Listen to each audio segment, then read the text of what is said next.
Today is the beginning of the end and the start of a new beginning.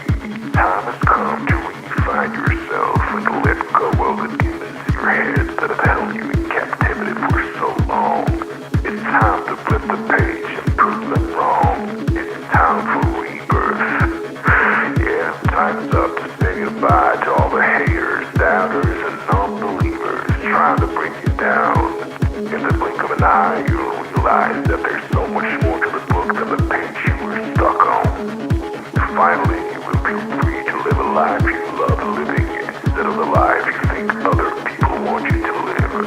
Remember, you're the highest authority when it comes to knowing what you want and what you love. So stop trading yourself for the approval from others. Ladies and gentlemen, weirdos and geeks, please repeat after me. I don't give a fuck.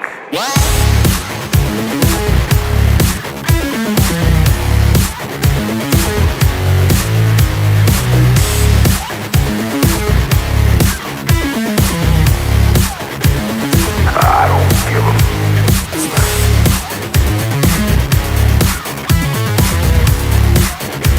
I don't give a fuck. I don't give a fuck.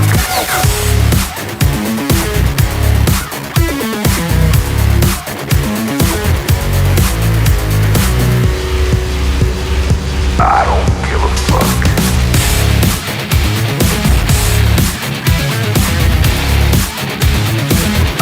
give a fuck.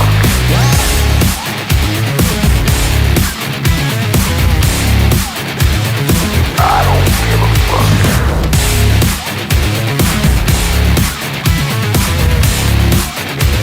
I don't give a fuck.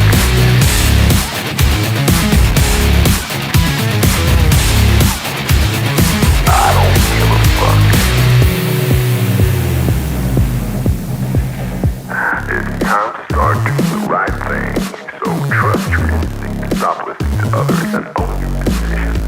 People will always tell you what to do, opinion how to live. So let's create space for what matters most to you. You'll be glad you did. Now start claiming your time and your mental well-being by saying no more. No more. Say it loudly and proudly. In other words, fuck you.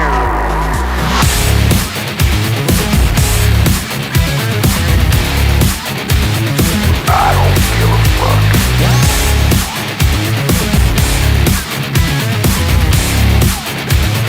I don't give a fuck.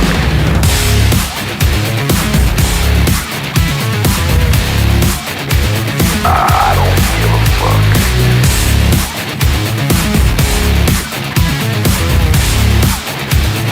I don't give a fuck.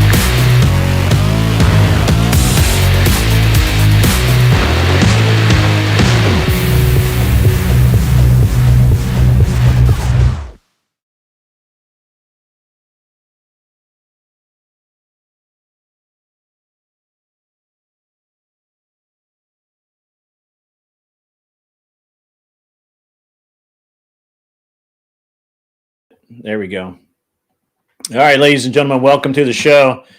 Live once again. It's me. I'm here.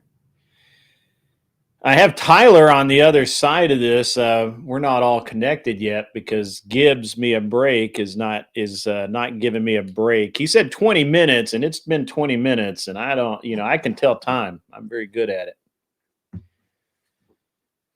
How you doing, Jess? Good to see you. Good to see you. Good to see. I guess I can start my camera over here while we're at it. There we go. That. Bam! Y'all ain't ready. You just ain't ready. Gunboat diplomacy is the topic of the night. It's actually one of my favorite topics because we get to talk about the Barbary pirates and how we shillelied those bastards right upside their heads, as we should do again. So, we're gonna get into this tonight. There could be some raging. There could be some rage quitting. You just never know. You never know.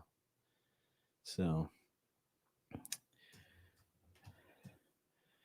By the way, this stream brought to you by. Oh, hold on. Who's listening? I can be careful what I say. There's Gibbs. Gibbs me a break. I can't hear you, Gibbs. And why did my camera turn off? That's not cool. I can't hear Tyler anymore either. What the hell's up with that? I didn't mute you.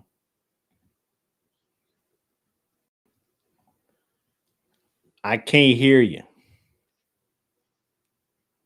I heard something. I can hear Mel. I can hear you now. What? I can hear Gibbs. Damn Discord. Can't you use a real streaming software like everybody else?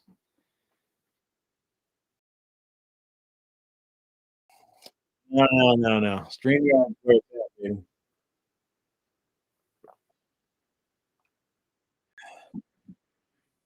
Antiquated. We're in the modern world, baby. Discord's a baby back bullshit. That's what Discord is. Discord can't even get my camera turned around right. Sad. Right. Yeah, you have to have 4 programs make fucking Discord work. I need 1 program to make everything else work. This is why there's no respect. There's no respect.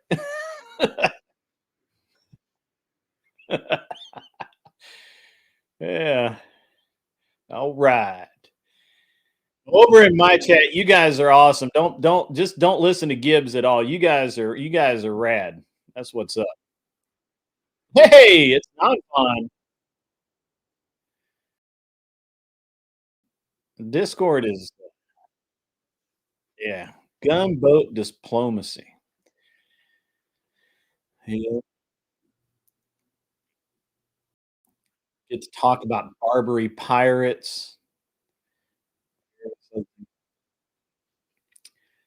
Yeah, we weren't like England and France and paid the bounty. We said, "Fuck y'all, fuck your bounty.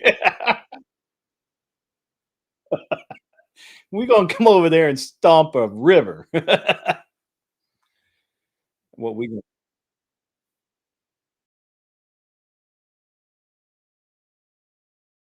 I mean, that would have been cool, yeah, we didn't do that.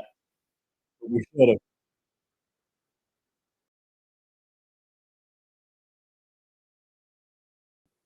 Lamb boarding. I didn't realize that was a thing.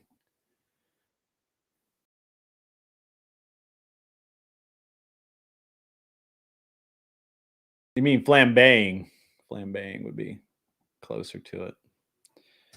How the hell are you, non fun?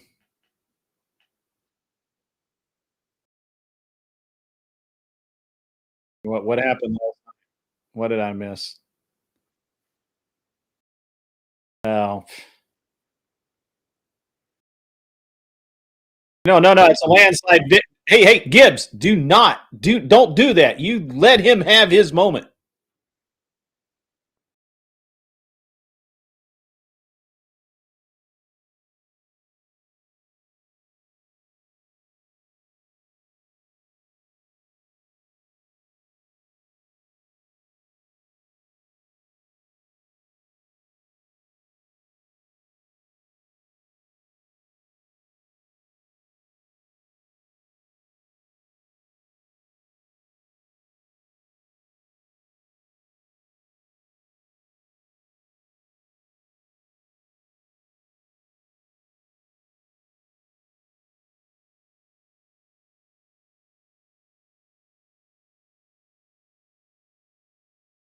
You worry about.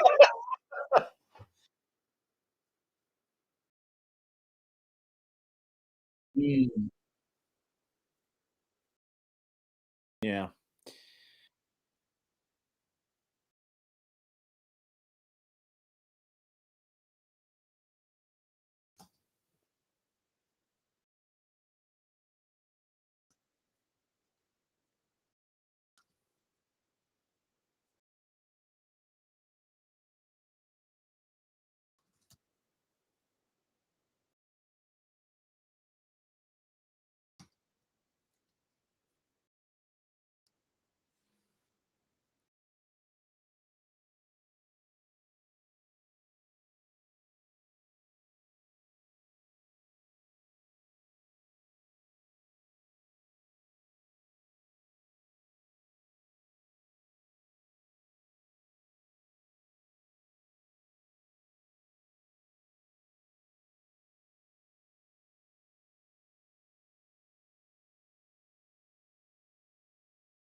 This election doesn't give me a bigger reason to be concerned about that than I already was. I'll say I don't think it's I think populists generally are starting to do better, but I was already concerned about that. I don't have a super big reason to be concerned about that. You didn't make you more concerned, I guess is what I'm asking. It did not make me. Madami is just slightly to the left of De Blasio, and probably less to the left of someone like Brandon Johnson, who I don't know. Did you see his speech last night? That was pretty terrifying if you're a conservative, like small government. All the cities. I don't even know that. A lot of the Democratic successes were in state legislators, and I don't think that those were populist people either. I'm sure it makes sense in New York City we would see Mondami win or whatever, but we also saw just the Virginia state legislator, right? And I'm sure most of them. But he's like the hot new kid. Did you see 4 years of running for president and be like, oh, he's the new Mayor Pete? Well, I doubt he's going to run for president, but not sure. I think we're going to tend more populist over time. I think both sides are going to do that, but this is not super flashing lights concerning to me. It's just a trend that's been happening. And like I said, I think a lot of the successes were on the state legislator level, and those were not insane populist people. Those were relatively standard Democrats for the most part. I would guess. You have any thoughts on this, Grid, before we move to our main topic? No, not really, man. I think Mom Donnie is irrelevant to me at this moment. I have zero interest in New York City at the moment, so I don't really get. I do like the Peaky Blinders get up. You got going with the tie and the hat and everything. It's a Trump. I will say, I wore my Trump tie in honor of our young friend Non-Fon there. The line between moderates and populists in the Democratic Party has been blurring over the years to the point where it's hard to find a difference between them. They believe the same things. One just has a more extreme solution. They both think Israel's committing a genocide. One of them thinks they should be BDS. One of the other side thinks that they should not exist as a state. If you go issue to issue, they agree. They just kind of disagree with the prescription. I don't want to repeat the Israel thing again for the 5th time this week. So we're going to move on to the main topic of today, which is, we're going to be talking about gunboat diplomacy. And where's my buddy? Is my buddy going to be here? I don't know, but if I have to back you, I guess I will. But it looks. I don't know where he's at. But and we're already 5 minutes over, so we're just going to run it. And I messaged him. We'll see if he shows up. But we're going to talk about gunboat diplomacy. And it seems like we're returning to a little bit of what they're calling the Don Roe doctrine instead of the Monroe doctrine. Do we like it? Are we fans? Let's start with Tyler. Will you go ahead and kick us off? It looks like on the most 3 important counts, this is legally sanctioned. There's precedent for it from the last 3-4 presidents. It's actually goes back much further than that. It's publicly approved. It's looking like 60 to 70% public support. And I'd say that it is warranted based on the drug war. These are kind of Trump's strengths: national security, war on crime, border security. I'd say these fit really well into what his agenda is, and I don't see anything legally wrong with it. So why the fuck not? Why not use some of our military to actually help the United States for once instead of everyone else around the world? All right. Well, thank you so much. Grid. We have historical precedents going back to the founding of the country. Again, I love this topic because it allows me to talk about the Barbary pirates and how we whooped those bastards with only 100 Marines. That's all it took. That was the end of that. I think that anyone who thinks that what are they calling them, narco terrorists now? I've seen that term used. I'm not really sure that it actually applies to the Venezuelan, Nicaraguan people that we're going after. But I don't have any problem with warning them once and then, shooting down these boats that are violating our borders, violating our laws. I don't have any problem with it. Mainly because they're not citizens and they're, narcos trafficking. So that's about it. All right. Thank you so much. Non-fun. Sure. I mean, I don't think that sort of most drugs come from Venezuela or the gangs that Trump is targeting in Venezuela. It seems like if you wanted to get the best use of our military resources on the margin to combat drugs, you would do it in Peru or Bolivia or Colombia, and that you potentially even do it with the cooperation of some of the governments there, and that would be less likely to provoke any type of actual state-on-state conflict. I don't think that any of this stuff is particularly legal. I don't know exactly whether we're talking about international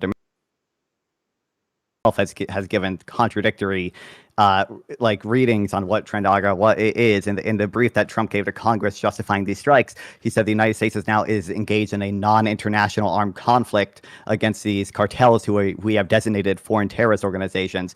I don't think there's any precedent for designating these types of people engaged in the drug trade as foreign terrorist organizations unless they've actually engaged in some type of armed attack against U.S. citizens and everything. And in the AEA proclamation, the reason Trump is able to say, Venezuela is committing a predatory invasion or whatever is because Tren de Agua is apparently connected to the Venezuelan government, which if that is the case, I don't really believe it is, but if that is the case, we would be in an international armed conflict, not a non-international armed conflict. So I don't think I have any reason to believe it. It seems like probably illegal. It seems probably not the best use of our military resources if we truly want to combat the drug trade. And I think it has the potential to provoke some type of bigger state-on-state conflict that I would not be particularly interested in foreseeing. He brings up an interesting thing I've seen today, that China and Russia are sending weapons to Venezuela and radar systems and whatnot. It seems like they're trying to maybe make this into their version of Ukraine for us. Is not something y'all are worried about here on the right here? With Venezuela? Yeah, you think they could just give them enough to keep bleeding us over time, with their if they have the new Russian air systems, the defense systems, and they just Russia's too busy sending those to Ukraine, pal. Russia couldn't even defend. Well, China's talking immediately. Hold on. Russia couldn't even defend their own proxy state immediately to the south of them, let alone their ally who gives them tons of drones and drone parts, which is Iran. So Syria and Iran falling without any Russian help. Why the fuck would they go all the way across the world to help Venezuela when they can't even help their allies? I don't see it as a major threat at all, really. Are you concerned at all about the potential, how costly it would be for the U.S. military? No, I'm not worried about that at all. If we had a strike in Venezuela, let's say, which doesn't seem particularly unlikely, we were striking in Venezuela. We're striking. Even if we did, Trump has suggested that we should, and it certainly seems like there are a lot of military resources being deployed to that area that don't make sense if we're not planning strikes within Venezuela itself. Okay, but I'm dealing with what is actually happening, and there are so far no strikes in Venezuela itself. Now, if there are strikes in Venezuela without the permission of their government, then maybe we have something to talk about. But that hasn't happened. We still don't. Wait. One, I think it's fairly likely or probable that we're going to hit a strike in Venezuela. And two, why would we give a fuck about what their government's permission? I didn't want to say that out loud, but I just really did. I mean, does it matter? I mean, we've got a carrier group literally off their coast right now. I mean, which for one, I would say that carrier group is right. Probably is evidence that we are planning an actual strike within Venezuela and not just going after certain boats in the region or whatever. What? I kind of want to hear. So my point, are you concerned at all? Gibbs was talking about any potential relationship they had with China and Russia or whatever. I don't know if I'm super concerned about that, but I am concerned that if we were to strike within Venezuelan territory, that would lead to some probably not full out war, probably not full scale invasion or anything, but some state on state conflict that would be a lot more costly to the U.S. military than simply taking out a few boats, like I said, probably legally. I guess to my righties, what I'm saying is I like Venezuela. Their government will roll over within 2 weeks if we actually invade. I'm not super worried about their own people will roll their government over. But yeah, I mean, I think there's maybe, but they have the same problem it has with Mexico, where they have a bunch of semi-state actors that are the narco terrorists or the narco government things, and I can see those. I mean, they have easily getting back backing from China and Russia, and like suddenly those guys disappearing into the jungles of Venezuela and like turn into a problem, just like the communists did there for the last 60 fucking years, and they never dug them out. Like I don't know why there wouldn't be a threat to like they could bleed us like the Afghanis did. Let me answer this question real quick because I think that I don't have any fear. I'll let Joe respond, then we'll go to Castle here. Because Bill Clinton attacked Yugoslavia, Kosovo, and a bunch of other places. Barack Obama hit Pakistan, Yemen, Somalia, and other places. Joe Biden hit Afghanistan and Syria. There was other instances where Trump did this in his first term to a bunch of different places as well, where he dropped the Moab. I mean, we were at war with Afghanistan at the time, but he dropped the Moab. He hit Syria. He hit Iran. He hit in Gaza. Like, there's a bunch of instances. He hit Iran recently, too, in his second term. This does not mean we're at war with them. And again, if this axis of evil we're worried about coming in to fund Venezuela was actually capable, why didn't they protect themselves and their allies? They got crushed. Iran got crushed in a 12-day war, and Russia didn't help them at all. China didn't help them at all. Why are they going to turn around and help Venezuela, who's not their ally, who's just somebody that kind of sides with them? Well, the answer to that would be cost effectiveness. If you can give small arms and training to groups like their little cartels, that's much easier than like arms or training. They've got arms and training. Look, come on, let's just be honest about Venezuela narco guys, right? Like they're literally like one of the last existing slave trades in the world right now. They have entire villages that are literally made to work at gunpoint, and you want to defend any of this? Like anybody, this is insane. You think China wants to get involved? Do you think China wants those headlines? That's insane. That's a reach. I like. Well, they said they want to get involved. That's why I've always they would get involved and have all of these people, have maybe even. Well, China said that today. China said they were going to get involved today. They're going to send them weapons and supplies and training. Well, they'll sell them stuff for sure. They'll sell them. But let's go to Castle since we can come in here late. Thank you, Castle, for filling in for a drop. We appreciate it. What are your thoughts on gunboat diplomacy and the return to, I guess, what we're calling the Don Roe doctrine? And you've heard some of what we've talked about so far. What are your thoughts? And thank you again for filling in. Yeah, no worries. I mean, are we specifically talking about Venezuela or just in general? I kind of came into it. Yeah, we were starting with Venezuela. We can open it up from there, I guess. There's, other countries involved as well. Yeah, so I mean, I guess gunboat diplomacy in general, I don't have a problem with. I think the way it's used, I can definitely make an argument about what's recently been going on in the Caribbean with Venezuela and the boats. I understand the argument against that, why we're doing that. I mean, listen, when it comes to targeting cartels and stuff, it's really not going to solve the problem. It's missing the forest for the trees. You can attack as many cartels as you want. People in the U.S. are still going to demand drugs, whether they get them legally, illegally, whatever it is. So I just think it's a waste of ammunition, really. I mean, it's like, going after an ant colony. It's thousands of them. You're not going to fix the problem. So I think we're wasting our resources there.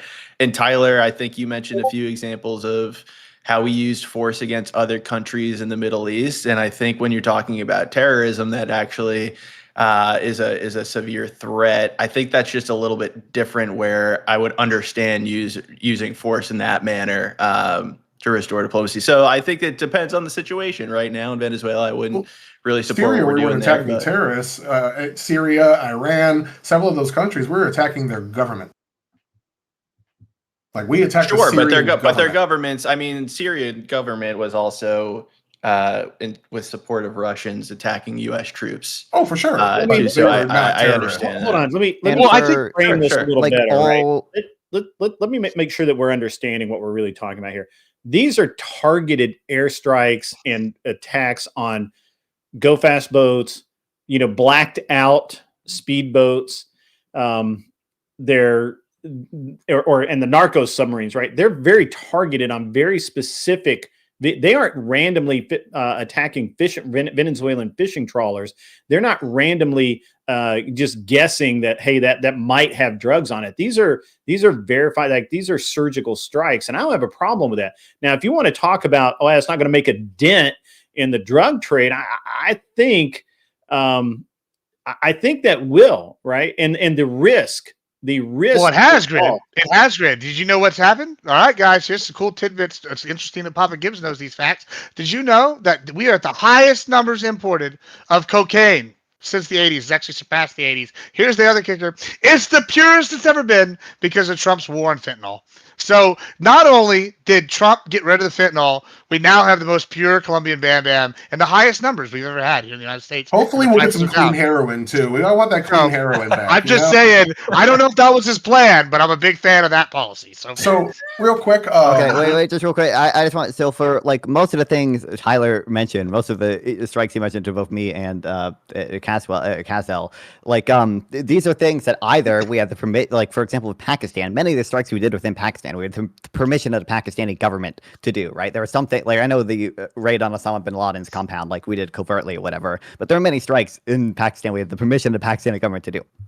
So there's no risk of like going to war. I don't know if that's many. Or there were things that probably did escalate the conflict, like at least until like that got the U.S. more militarily involved. Now it is the case that like, you know, once the U.S. military is involved more heavily, something we can achieve aims that we want or whatever. Like obviously eventually the Syrian government, you know, was overthrown or whatever, like that's probably a net good for the US or whatever. I'm not arguing that all military intervention never turns out to be net good. I was arguing like it probably is the case that if you do a strike within Venezuelan territory, even if it is against a cartel or whatever, a cartel which again, by the way, Trump has alleged is connected to the Venezuelan government, that probably does have a pretty big risk of provoking some type of state-on-state conflict with Venezuela, and even like I can see there's a possibility that turns into a war that is net good. I wouldn't mind a little bit of a U.S. interventionism again, which I normally don't. But you know, Venezuela used to be a prosperous, wonderful country, and now it's a fucking shithole with literal slaves, like literal, like not making that shit up. Like you know, it could use a little freedom ringing in the morning. Well, I mean, remember last year he was hiring Cuban death squads to go hunt down his dissenters, if I recall. But you know, let's just look at a far-reaching thing. I think that's interesting. Today I was reading was that Iraq had just had a meeting with their Department of War, or whatever, had a meeting with Pete Hegseth, right? And apparently the Iraqi department, the head of war guy, cited that he was concerned about U.S. intervening in Iraq again against Iranian militias in the way that we were doing with Venezuela potentially. And I was like, well, that's interesting that, you know, different regions of the world, they're both concerned about how we're going to react. Is this something that we want other countries to be concerned, like, oh, daddy U.S. might come back and lose the stick? Well, like, what are y'all thoughts here on this? Absolutely, peace through strength. But going into like what we were just talking about, almost all these military interventions, when Clinton went into Yugoslavia and Kosovo, they could greatly opposed it. Biden and Trump and Obama all attacking Syria. Syria's government greatly opposed all the attacks on Iran. Iran's government greatly opposed it. There's a long list. So if we're just going to cherry pick out the few in Pakistan, it didn't lead to like a prolonged conflict with Syria. Eventually, the U.S. came out on top, but like we had troops on the ground in Syria for decades. We still do, but they're there mostly to deter Iran. We are in South Syria. The actual Syrian conflict. The troops on the ground in Syria were also there to deter the Assad regime from attacking that little pocket we had. I don't remember. Weren't they literally trained? They were there to Syrian protect the Kurds, but we were also working with Syria to fight ISIL in the region as well. So it's kind of a little bit more complicated than that. But most of these strikes did not have government support. I just went through the list of mine, ran it through Grok and asked, and they were telling me that only some of the Pakistani ones, Yemen was in full support and Somalia's governments were in full support, but that's about it. And the rest were not. Almost every single one strongly opposed Biden, Obama, and Trump and Clinton all doing these types of bombing. Sure, I said they either had permission from the government there, like some of the strikes in Pakistan. I know some of them were done covertly, or they did lead to prolonged conflict. They did lead to some type of prolonged intervention. The U.S. came out on top in many of them, or whatever. But there's still conflict in Yemen. I don't think we have any troops on the ground there, but I know we have troops stationed in the Middle East to deal with that threat still. I know we actually, you know, it's funny, we don't have an aircraft carrier in the Middle East for the first time in like 20 years because Trump sent that one to Venezuela.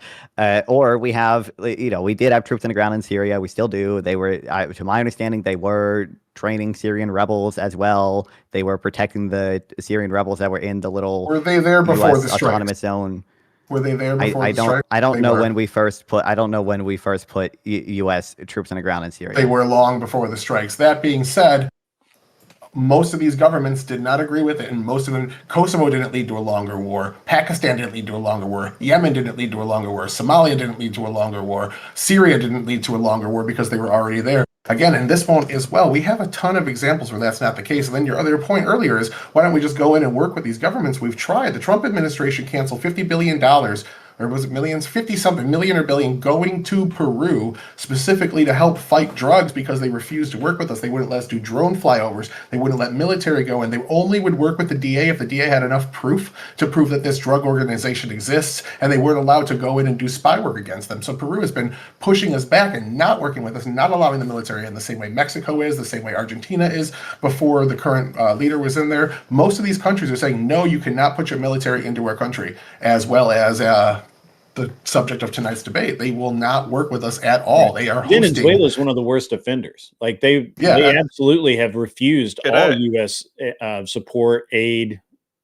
Yeah, no one is arguing. The Venezuelan regime is obviously hostile to the U.S. No one argues. Right. And they're working with the cartels. It's proven. Yeah. So if that is do you recognize? Hold it, just real quick. Do you recognize if they are working with the cartels? If they are working with the cartels, then Trump's justification for these strikes or whatever is not true, because he said the United States is engaged in a non-international armed conflict against foreign terrorist organizations. If it was the case that these were truly working with the regime in Venezuela, it would be classified as an international armed conflict. Wait, is that wait? Well, hold on. Is that the same? Yeah, I mean, you understand that we have a $50 million bounty for Maduro's arrest that is effective right now. Yep. That's the president, in theory, president of Venezuela. Do you think that we're really worried about sparking a conflict with them when we've put a $50 million bounty on their president? I don't think. My concern is I don't think Trump is seriously concerned whether or not he sparks a conflict with Venezuela. But we probably obviously not. He put a $50 million bounty on their president. There would be if we did have any type of state-on-state violence with Venezuela, there probably would be some prolonged U.S. presence in the region that would draw away resources from other areas. I recognize, like, for the conflicts Tyler mentioned again, like Yugoslavia, obviously, like that conflict died down or whatever. There were ceasefires that the U.S. negotiated, but for every other thing, there's like still some conflict involved in those areas that the U.S. is still, at least to some extent, actively involved in. The U.S. is still, to some extent, actively involved with the Yemen or whatever. You can say that's good, and in some cases it might come out that we might come out on top of those conflicts, but it does lead to some prolonged. I'm okay with it. I'm honestly okay with it escalating in Venezuela. Let's let Castle get it. I think that the country is failing. It's to the point where the United States government, a foreign entity, has put a bounty on the president of another country. Do you know how dramatic a step that is? And you're talking about, you're worried that that blowing up some narco boats is a big deal? Like, honestly, like, I'm worried that if we do strikes in Venezuela, it would provoke a bigger conflict. But you seem to just be saying that we should provoke that bigger conflict. That you just I'm saying that I'm not concerned about it. Let's go to Castle. Go ahead, Castle. What you got? All right. So I just wanted to kind of lay groundwork for where the other side is on this. So are you guys arguing that there's no limits to gunboat diplomacy, or like what would the limits be, I guess, for either Grit or Tyler? Like, what could the U.S. do that would be deemed, I guess, illegal or an escalation too far into gunboat diplomacy? Just so I can understand like where to argue from.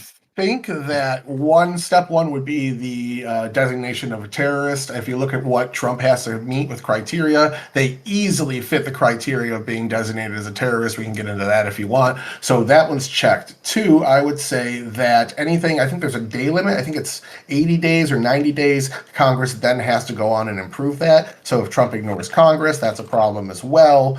Or I think too big of action, like sending in a squad to go assassinate somebody at the higher ups, or direct military engagement, since this is more of a proxy state. Mostly the Cartel of the Sun is the one significantly tied to the government, and they work with Tren de Aragua. If we kill the Cartel of the Sun and it ends up being a military officer out of uniform, which a lot of them are, then I think that's fine. But if he's in a military uniform in a military capacity, then I don't think that. What if? Let me throw one at you, Tyler, and then I'll let Grit answer. What if, like, they hire? I don't know.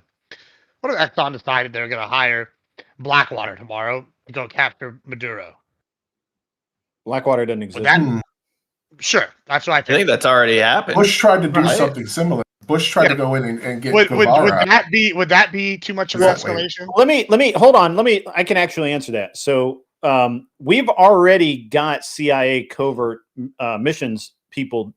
We've had them in there since. I'm sure we've had them in for the decade, but like, no. I mean, actively in there, doing sabotage, gathering intel, that sort of thing. And those were acknowledged as authorized in October last month. Like that like they said, yeah, the CIA are actively operating in the country right now to sabotage and gather intel on these narco operations. Now, obviously, they also think that the president of the country is a criminal, and they may be going after him. I don't know. That's a CIA thing. They do that. Yeah, but what if they hired like Dog the Bounty Hunter and us 5, and we were going in there with a squad up, and they're not going to do that. Yeah, but like, would that be too much of an escalation? No, I mean, he might not. He might. Somebody might. No. What if somebody did that? Would that be too much of an escalation? I guess. I have no idea. You just said we have a $50 million bounty on it. Yeah, we have. I mean, if you want to go down there and get it, baby, let's go. Yeah, I mean, if we go down there and get it, like, is that going to be like World War III? Do we? I mean, you brought this up. You said, hey, it's the escalation. Okay, if random American citizens, in theory, decided, hey, we're going to go try to get this bounty.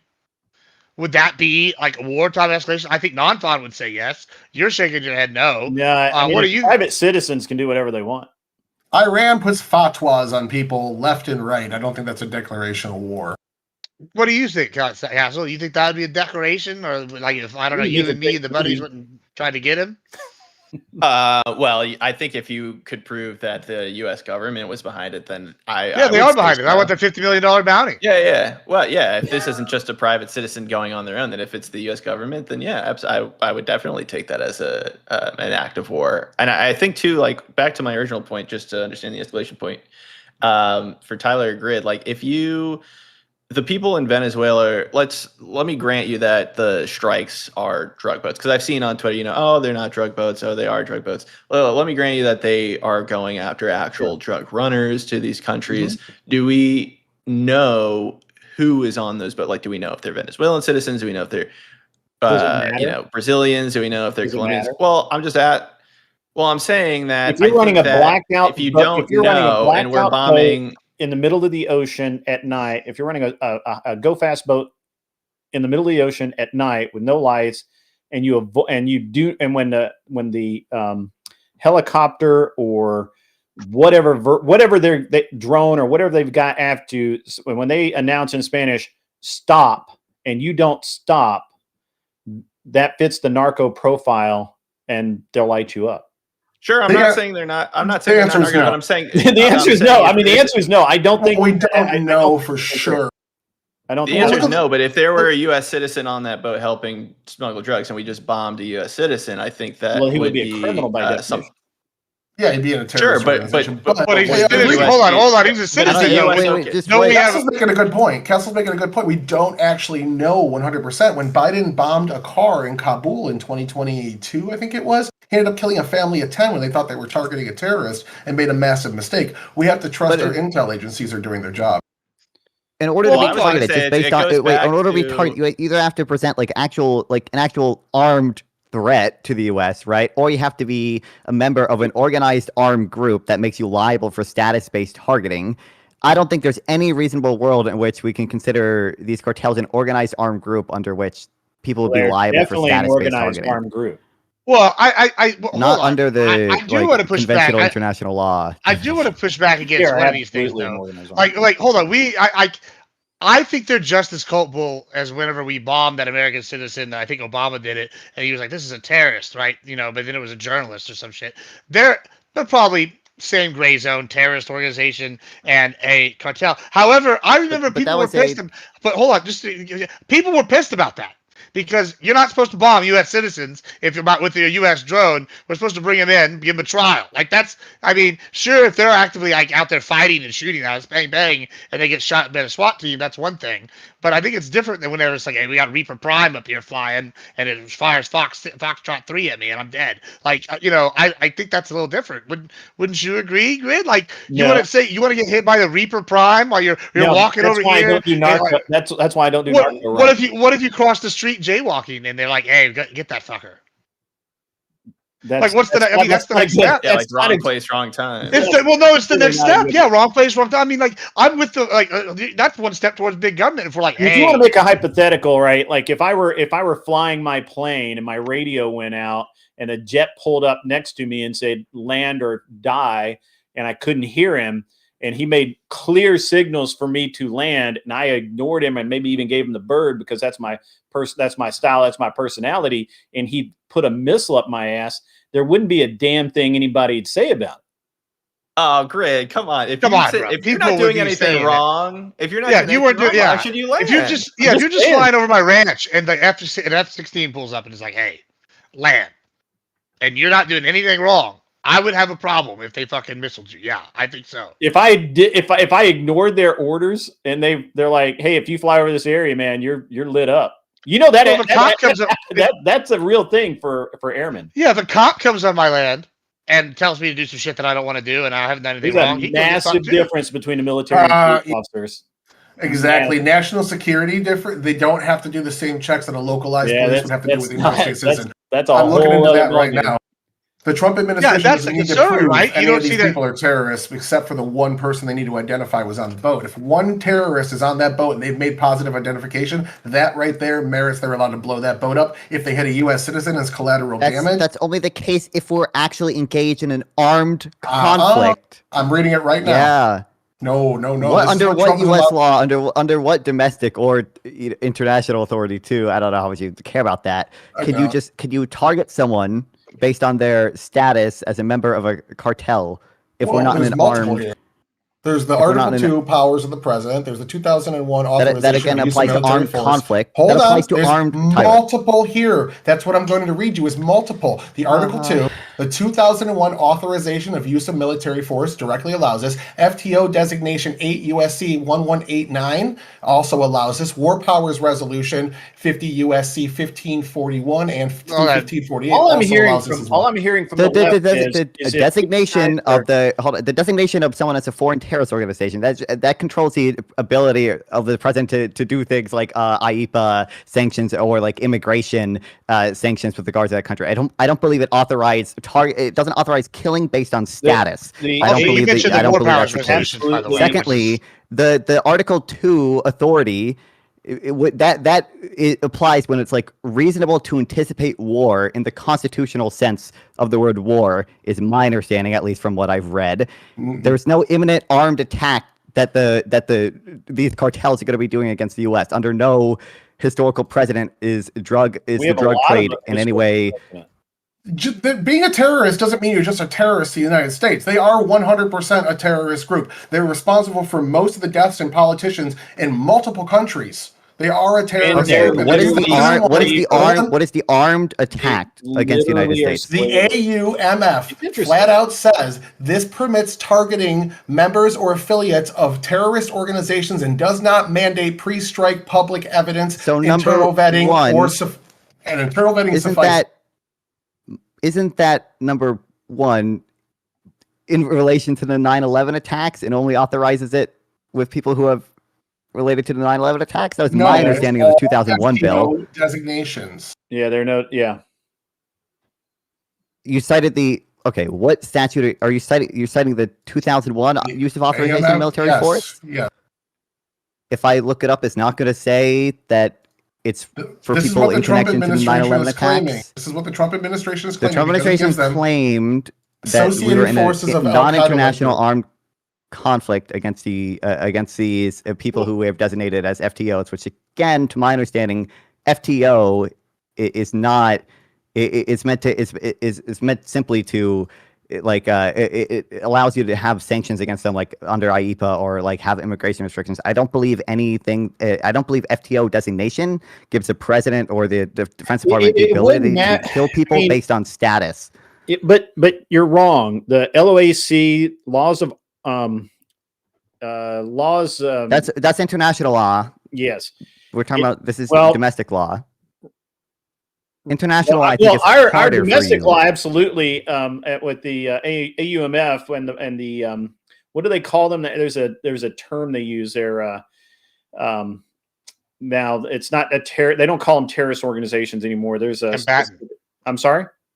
Isn't it combatant? Some combatant. Yeah, it's hang on. I Combatant. have it in my notes. I'm sorry. I don't have my notes aren't very organized, guys. I apologize. Well, I do what I want to do. What I kind of like do this little thing here. So like I'm obviously a conservative. Wait, hold on, just real quick. I also want to say for the FTO designation under the statute you're talking about, I believe, I like it's for politically motivated attacks. It's for like armed and politically motivated attack. It's not in any way reasonably interpreted as like the drug trade. Well, okay. I know that's partially the reason why. Just real quick. This is the language: premeditated, politically motivated violence perpetuated against non-combatant targets by subnational groups or clandestine agents. I don't think Tren de Agua or these cartels fit that definition. Well, yeah. What is the premeditated, politically motivated violence against the United States on non-combatants they've done? Well, they've been responsible for the deaths of more politicians in every country they operated than anything else, including natural death combined. Number one, politicians aren't always non-combatants, so that's number one. Number two, I believe, but they are. Like, it has to be against. It has to be against the U.S. and it has to be like politically motivated. I would imagine maybe you can stretch it to politically motivated if they're politicians, but I would imagine the reason they're killing politicians is because they're in some way interfering with the drug trade. Seriously, you're going to stand on that? Yeah, like the AMF reading was the original interpretation that ignores all the precedent that's come since. So you're making basic points and ignoring how law has evolved based on Obama actually expanding it to incorporate ISIS, who wasn't involved in 9/11. Well, they're an armed group. They commit armed attacks against people. So does Tren de Agua. They don't have that. Hold on. Let me try a different way. Well, okay. I don't want to argue that cartels don't make armed attacks because they absolutely make armed attacks. 100%. Not in the understanding of the law. Not sure. Like I'm not going to debate the like nitty gritty of the law part right here. With like whether Tren de Agua fits the same thing as ISIS arcade. I don't really give a shit about that. What I do care about though is I do think that non-fawn is touching on something that makes me somewhat concerned as a conservative, and I think that it's this idea that suddenly the government can start designating those things. It's the same reason I don't like the idea of them going for like trans people taking their guns, right? And the reason for that is because what's next? They're going to say Republicans are a mental illness. If you're a conservative now, a mental illness, we're going to take your guns. It's the same kind of concept here. First, they're going to say you're a terrorist, and then next they're going to say, oh, he's of XYZ, status, and then it's going to be finally this guy did whatever, and then now we can drone strike him here in the U.S. And that is concerning to me. And the fact that neither one, Tyler is, he's barely a righty. I'm surprised you're not concerned about this at all. Like, do you not have the concern that, like, say the next guy, maybe a lefty gets in here and starts like classifying, oh, they're a part of a hate organization, we can drone strike him because he's part of the Texas Nationalist, or oh, he's a hate organization, he's part of the Baptist Church, like bam, like. I think is that again when we're dealing with foreign countries and organizations as terrorist groups, then no, I don't have that concern. I do. The Klan's a terrorist group. Hold on, The Klan's considered a terrorist group. Like, should we be able to drone strike Klansmen in the United States? Are they considered a terrorist group? I think they are. They're considered a domestic one, right? Yeah, the AUMF legally does not require the terrorist attacks to be armed against the United States. All right, well, let's pick the Aryan Brotherhood then, because they are an international one. So, all right, no, I have the. So if that were the case, why are we not drone striking Antifa? I mean, that's a good question. That's why I'm concerned. Versus foreign, it's only foreign. I mean, if you're going to make the argument, hold on. What's the step? China, we created a terrorist organization, and nobody's. And if we find out China's paying them, okay, cool. Now they're a foreign terrorist organization. Are we going to start? No, that's not how that works. Oh well, works. Again, by the way, killing them based on status, as point. status, not they're actually posing against some imminent threat via an armed attack to the U.S. just for the status being a member of Antifa or being a member of the cartel. Suddenly we find out Russia and China are funding Antifa, hold on. And now they're foreign status. And we decide. I understand. I got what you're saying. So if Antifa gets on a boat and drives up the Mississippi River armed with a bunch of, I mean, obviously they're already going to have drugs because they're Antifa, but sure. With whatever their little concrete milkshakes or whatever the fuck they'd call them. If they drive up the river, do we get to airstrike those guys then? No, you would not get to airstrike those in their minds. You know why? You know why? Well, because I don't want status being the reason why we're getting drone striked in America. But at that point, they're armed in conflict. So yeah. But do you know why we wouldn't do that? Well, hopefully because we haven't deployed the National Guard and we're in a civil war. That would be hopefully why we haven't done that yet. Well, I mean, it's because they're not a foreign terrorist organization. But they are. But if Russia or China's funding them, what's the difference? If you can prove that they're Russian, then sure. Yeah, but they're like the old people that are okay. Like this is my point. Let's say we find out stretching because that's the reason we have these. We don't have to. We already know they've got some funding from these foreign powers. Like so, if we found out Antifa cell number 36 in fucking San Antonio, Texas, they were sit here and they were supplied by Russian ops and Russian agents, and they got the weapons, and they were sit here and fed them money from Russian agents. Yeah, I would still have a problem with the U.S. sending a Reaper drone in and shooting a missile into a neighborhood or a car as they were driving to take out all the people that were all Antifa but were all U.S. citizens. Yeah, I would have a problem with that. That's something our domestic agents should be able to handle. That's the whole point of like FBI, the Secret Service, whatever. I don't think we should be using the military to take out American citizens, and I don't think that's what's happened with Venezuela. But I am concerned about the slippery slope of, we're going to start saying, this status, we could bomb them if they're a citizen or not, because that's what Obama did, and we had a problem with that.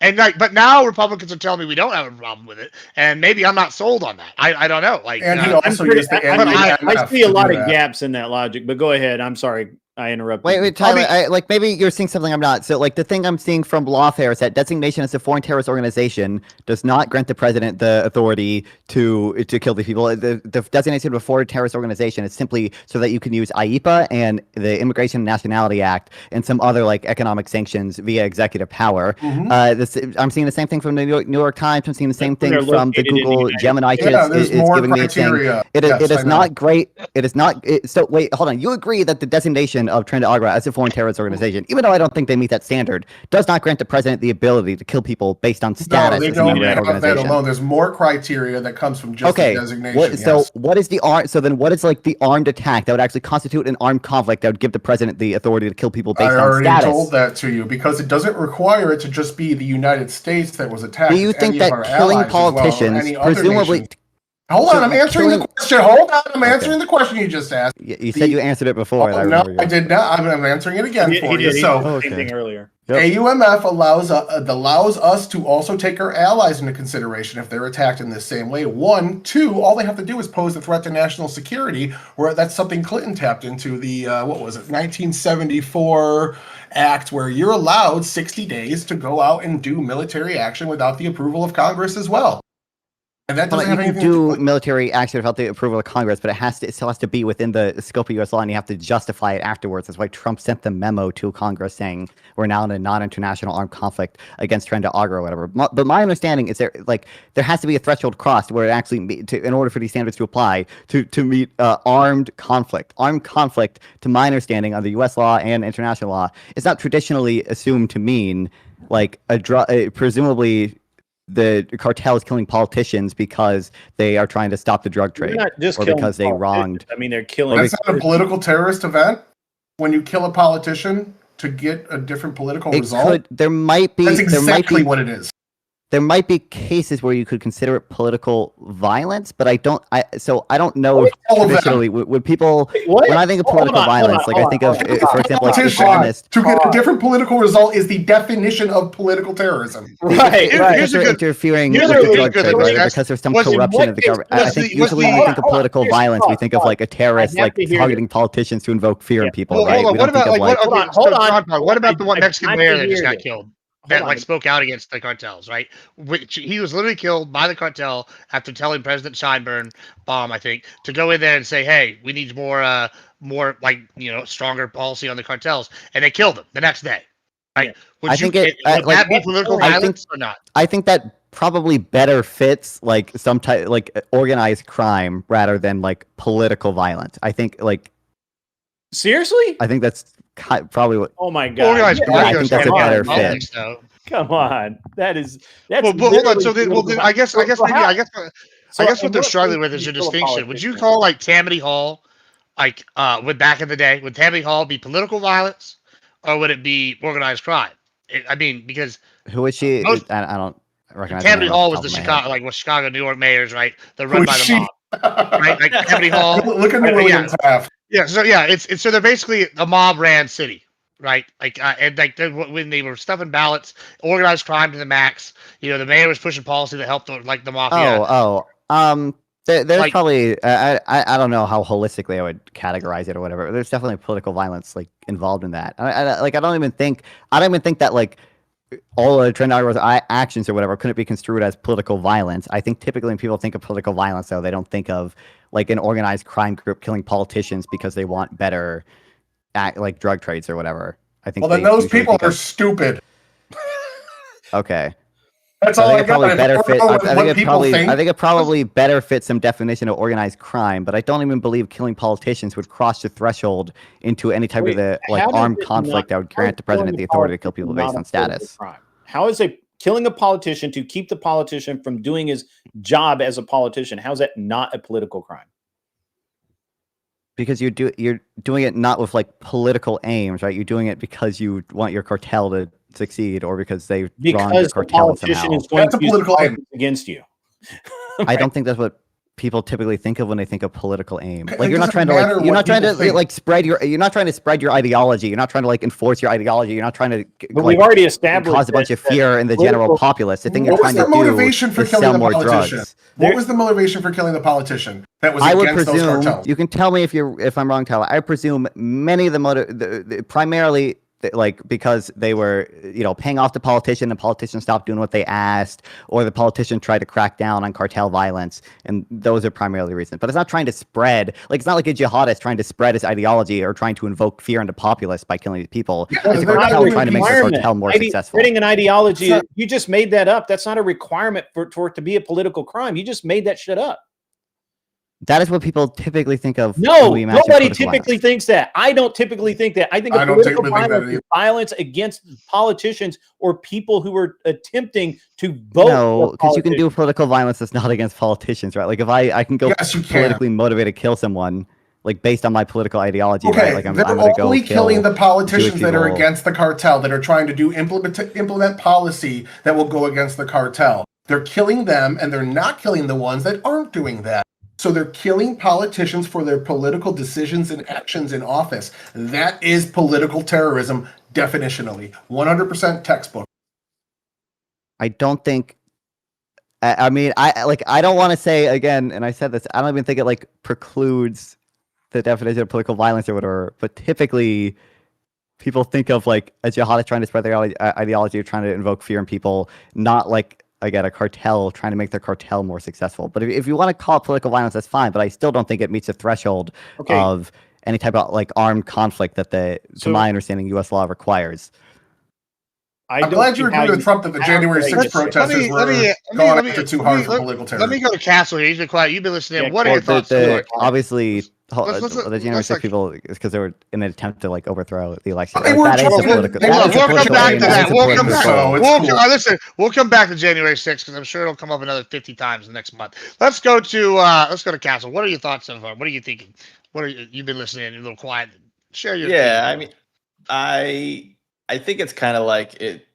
a square is a rectangle, but a rectangle is a square in regards to like if it's terrorism, political violence. Like I would say in this case, especially in Mexico, that it would count as political violence, but not all political violence is terrorism. So I think that's where, I mean, the definitions you can go back and forth on. I mean, I think the situation in Mexico, which I was just reading about actually the other day, was political violence. But I think, you know, in regards to the theme and the overall topic at hand, I still don't know how we kind of got on that subject and whether or not that means that we have to go into Mexico and start taking out the cartels. I'd say Mexico should probably handle that on their own because it's been a problem for them for decades now. And I think that when you go back and look at some of these other instances too, there's a theme here, and I don't want to sound conspiratorial, but I think there is an obvious theme of these countries that we are attacking, whether it's Venezuela, whether it's anywhere in the Middle East, and they're countries that do propagate in narco activity that we don't go after. And I think it's pretty clear why. And I think that's kind of like where the hypocrisy comes into play with this gunboat. What do you think the motivation is for Venezuela? I think it's oil. I think in Venezuela, there's a lot of oil, and I think that we want Maduro to give that up. I think at this point, Trump's made that clear, and he wants him out so he can free up energy and lower prices for the benefit of us, which is very nice and sweet of him. But I don't think it's a real reason why we should take out Maduro. I think that's something that the citizens should do there. But either way, I think there's a import from Venezuela. Sorry, can you say that one more time? Don't. How much oil do we import from Venezuela? It used to be a lot. They used to own Valero, but it would be more. Well, Castle's saying it would be more on the market for people. Yeah. It's a global market. I don't know. They produce a lot. They have the largest reserves in the world out of any country, which is insane. But I think, you know, look at China. They are basically the whole reason why fentanyl is being produced in these Latin American countries, yet we don't have anybody attacking China. And I think that's because they're a very powerful country that we don't want to escalate any conflict with. So when I think about this gunboat diplomacy, it's like, yeah, we're going after these small petrostates, basically, that we could take out whenever we want, but we're kind of, you know, staying away from these other larger areas and countries that are doing just as bad narco activity for an obvious reason. Well, let's hold on. I want to explore this for a minute. Go ahead, Tyler, because this is interesting to me. So we don't really need any other reason to go after them than communism, and they have oil. I mean, we don't need we don't need to make up bullshit about narco terrorism as an excuse to go after them. That's what George Bush did.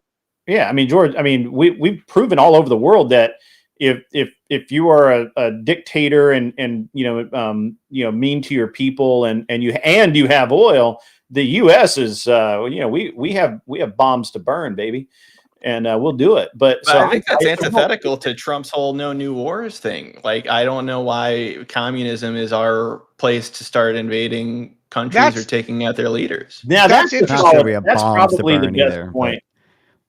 Well, that's interesting, and this is like something I was hoping we'd get to, and so thank you for bringing this up. Is we talked about this, and I've been reading people calling this the Don Roe doctrine, because it seems somewhat antithetical to his no wars policy.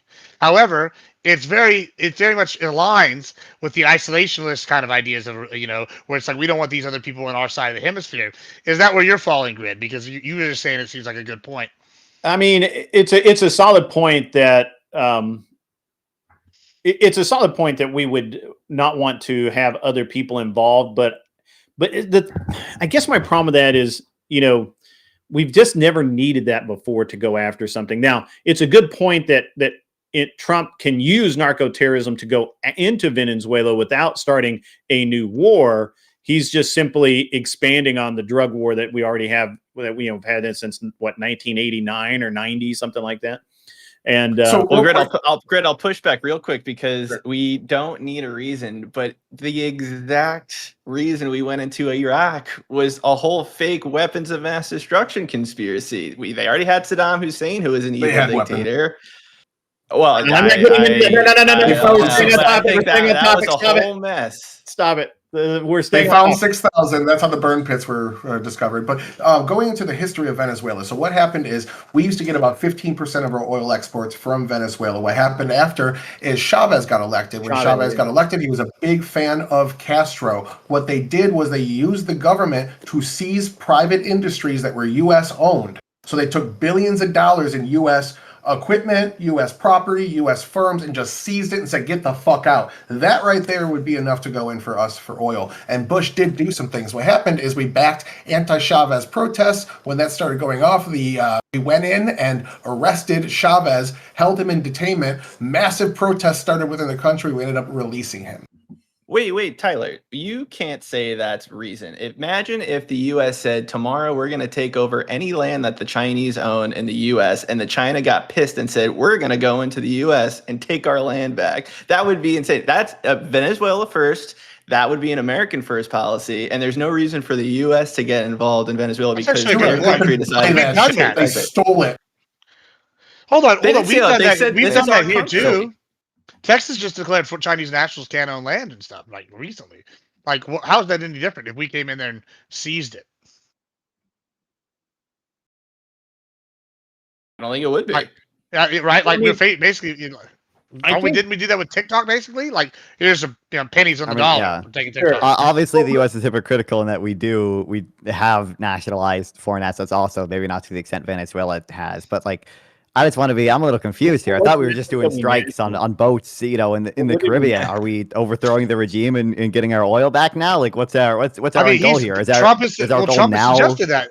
That's the Don Rodock. I understand Trump has suggested that, and I mentioned that. And the thing I heard from Grid, and I don't know if Tyler mentioned it, was, we're just doing strikes against boats in the Caribbean right now. We haven't done anything against Venezuela itself. So now are we not only going after the cartels in the sea? Are we going after cartels on land, and are we going after not just the cartels but the regime itself?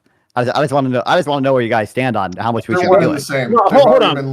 I told you earlier we have a $50 million bounty on the head of the leader. You did tell me that.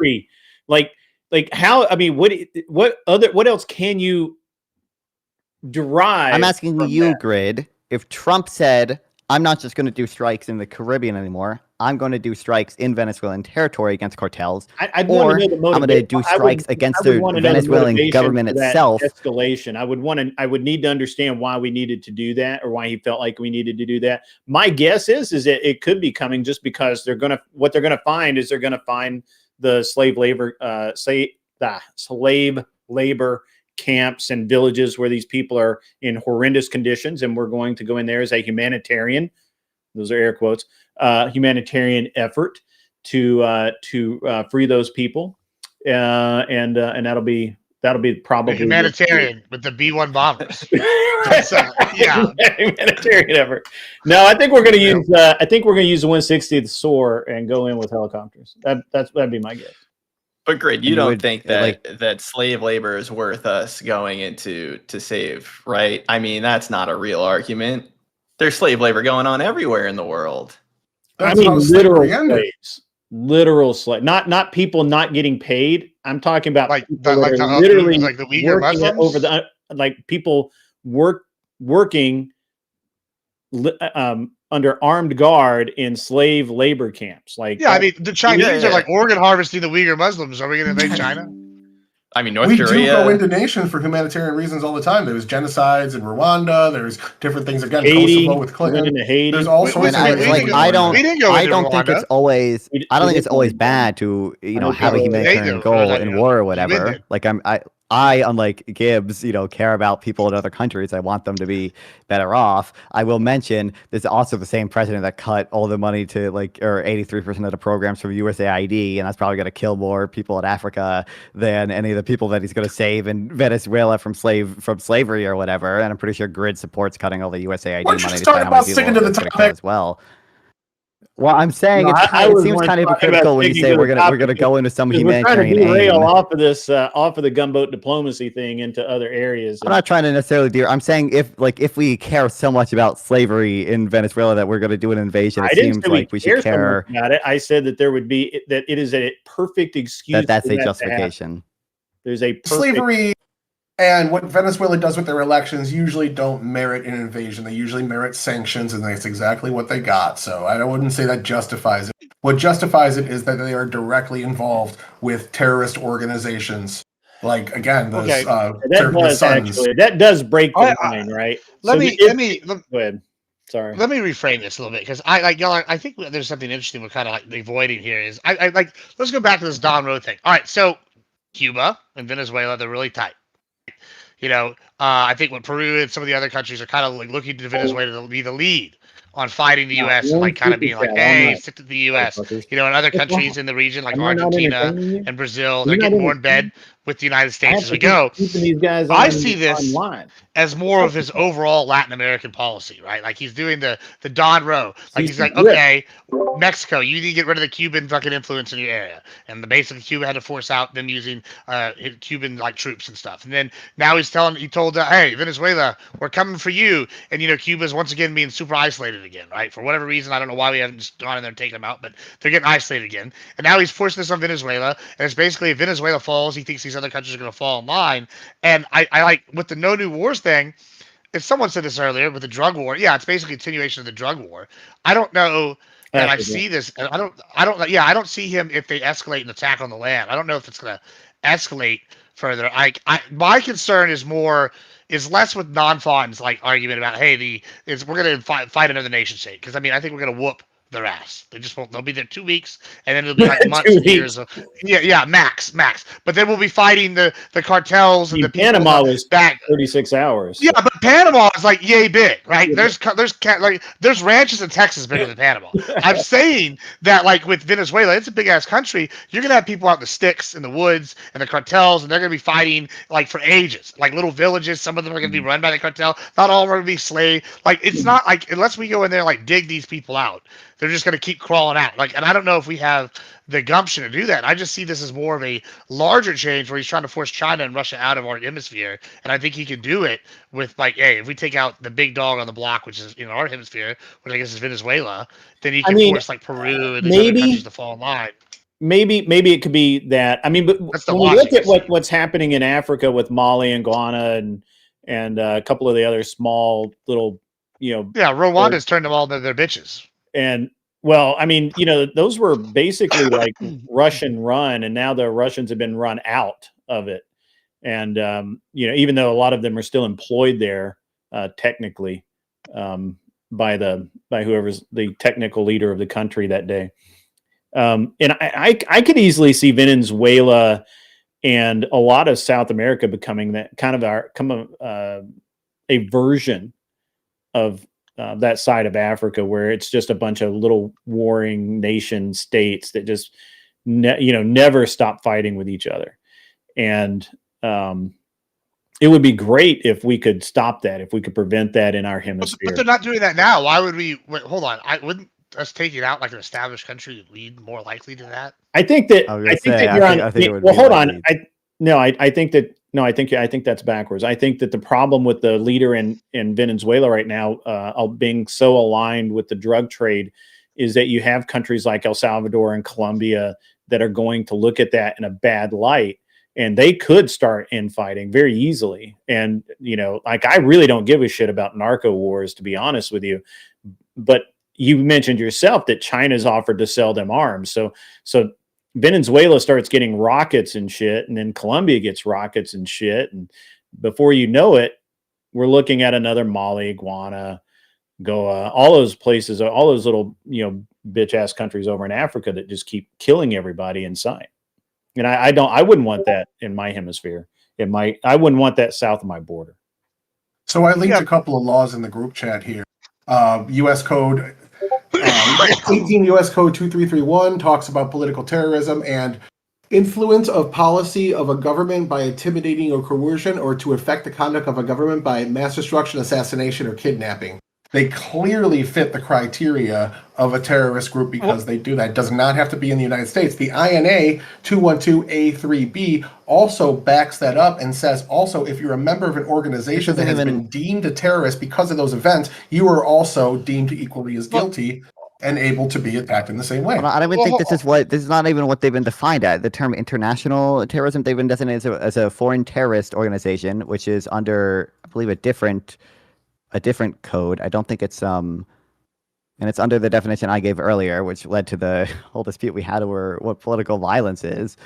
I don't believe this is even what they've been designated under. And then again, I don't think any of these statutes, and you obviously you admitted, like the foreign terrorist designation on its own does not give you the ability to target people or to like kill people in the foreign terrorist organization based on status in the organization. You would have to actually pose some like legitimate armed threat to the U.S. And I don't believe killing like politicians at other places or whatever represents any type of armed threat to the U.S. that would grant the president and the Department of Defense the ability to target people based on their status as a member of a foreign terrorist organization. Status-based targeting is like a pretty rare thing. Hold on. I guess that's an interesting question right there. What would constitute a threat to the U.S.? Would like selling billions of pounds of drugs that kill people by the thousands? That's not terrorism. That's not terrorism. That's not what's understood as like armed national security. Hold on. That is national security, right? But then you can look at like, okay, well, what is national security? Okay, well then we can look at like, okay, you brought up political violence. Well, I think the Charlie Kirk killing is recently in mind. He's not even a politician. That would be political violence, but it wouldn't be like politician against like an actor of the state. Okay, so they kill like say a mayor or something, or like the chief of police, and I don't know, San Diego, Texas, right? Like, well, that would be political violence, but that wouldn't be a national security level thing, right? That's what where is the line? Like on both of these, the word like it's agreed upon action that y'all are saying, because I feel like the cartels cause more danger to us than like any of these. Yeah, I think the thing is Non-Fon's trying to say that they're not a terrorist organization in his opinion. I think hold on, not just in my opinion, like the thing I'm citing, like I'm not an expert in this field. Like I read it, not that I've done a ton of preparation. They are a terrorist organization. I read were a bunch of stuff from lawfare and a bunch of stuff from Just Security, and they're citing like U.S. statutes. They've been designated a terrorist organization, so I don't, Yeah, the designation. Yeah, but again, you understand the president can probably. If they're terrorists inside Mexico because they're killing hundreds of Mexican politicians to affect policy to allow them to operate within Mexico, and that is thus allowing them to push drugs and illegals into our country through human trafficking, many of them being terrorists. I think they caught 20 on the border last year and things of that nature. Then yes, they are affecting national security with their illegal pipeline of human trafficking and drugs coming into the country, since their terrorist acts in Mexico allowed them to gain a foothold in that nation. The national security thing is not even a thing Trump cited, right? Trump just said we're in a non-international armed conflict against the Venezuelan gangs because of the they were a foreign terrorist organization, right? I don't think he's a terrorist organization. I think he just said they're a terrorist organization. Yeah, international terrorist organization just means not in the United States. International means anywhere in the rest of the world. They are designated a terrorist under the law that I cited to you. I don't disagree that Trump designated them a foreign terrorist organization or whatever. That was just a terrorist organization. You keep using that word foreign like it keys something, but they're just a terrorist organization. It doesn't matter. That's the definition, like that. Like that's the definition that matters here. Well, hold on. You just said something though. This was my whole point that I just made to you, and I was asking earlier about what's the designation and the status. That was the thing that Non-Fon and I both kind of agreed on, which was concerning. Okay, so if it's just a terrorist organization, and they suddenly decide a lefty gets in power and suddenly declares the Republican Party a terrorist organization, are we going to be okay when they start drone striking our houses? Like that's a real but then now it does matter. No. It's not allowed, right? It's not allowed now. Yes. But your whole point was that's only foreign terrorists, right? Because and now it's conflating two different types of law. I'm not conflating. I understand what I'm conflating. Yes, I am. But what I'm arguing is the slippery slope. First, we argue U.S. citizens outside the United States, they don't apply with whatever. If we count him as a foreign terrorist organization person, we can drone strike him. That's fine. Okay, cool. So now we've got rid of the protections for U.S. citizens outside the U.S. in certain circumstances. Cool. So what is the line that's going to change here when they go, based off this legal theory, we've already declared them not special overseas. Why can't we just declare them not special here and declare, the KKK is a terrorist organization. We should give them the same rights as Al Qaeda. Yeah, just because this is from the notice Trump sent. The president determined these cartels are non-state armed groups, which again conflicts with the AEA thing, but whatever. The cartel didn't Designated apply them to as the people terrorist that were organizations and determined that their just real quick, determined that their actions constitute an armed attack against the United States. That's what the president's notice to Congress said. To Grid's point, I just wanted to say, like, if we had a U.S. citizen and you had a drug cartel from Mexico in the U.S. and they were handing off drugs, and we drone strike the drug cartel, and we also killed the U.S. citizen in that process, then it's hard for me to say that what Grid is saying is wrong, right? Like, how would that not be the same issue here? We would be killing a U.S. citizen in this case in U.S. oil just based on a drug deal, the cartel. That is a terrorist organization. And Tyler's saying it's unconstitutional. Well, the guy's dead. So what are the courts going to do at that point? They can't really do anything. Like, what do you do when somebody how do you murdered? go after the president? Well, how do you go after the president for that, for authorizing that? I mean, he's basically, I don't think there's any law that qualified they can immunity. indict him for. Qualified immunities for civil. If it's in his official capacity, then he is immune from that specific charge. Yes. Well, so there's the problem. It would also be a LOAC issue, laws of armed conflict, and I believe that if you are with people who are doing the bad thing, and you are you just happen to get caught up in it, they don't go after the people who killed the people that you were with and you. The ICC rarely actually effectively goes after anyone, but there's some amount of collateral damage that's acceptable. But in order to be, I think the case for international law is even harder for you, because in order to do status-based targeting under international law, you have to be an actual organized armed group, and there's definitely international law. Well, I guess I just don't see a big jump for legal theory to go, okay, it's okay to kill the U.S. citizen in Mexico because he's with the terrorist. For them to be like, okay, well, the Constitution didn't apply when he was 30 miles outside Brownsville, but hey, Constitution's going to apply now that he's in Brownsville. I don't see that as a real argument, and you don't think people are going to use that legal theory to expand this further down the line? Are we giving the government too much power here as conservatives? I feel like maybe we should be looking at that. Are y'all not worried about that a little bit? No, I think that as long as we're very clear that these are foreign terrorists, I don't have a problem with it. Power to the government, baby. I trust my agency. You just said that. Somebody just said on this side, y'all kept using the word foreign like it's some sort of indicator. Who said that? Which one of you said that? You said that. Yeah. Yes. So, okay. Well, that matters then, because he's saying the foreign thing is an indicator. So now you're arguing with your own guy. No, I'm saying it's an indicator because a United States, if you're a United States citizen, you have certain constitutional rights, especially within the United States, that have to be adhered to before you can be killed. United States citizens have a higher bar before you can go out and kill them as the government. Absolutely. And it's that way on purpose. Now, if you're outside the country engaging in terrorist events. Semi-related to the concern Gibbs has, I guess, which I don't entirely share the same concern as Gibbs.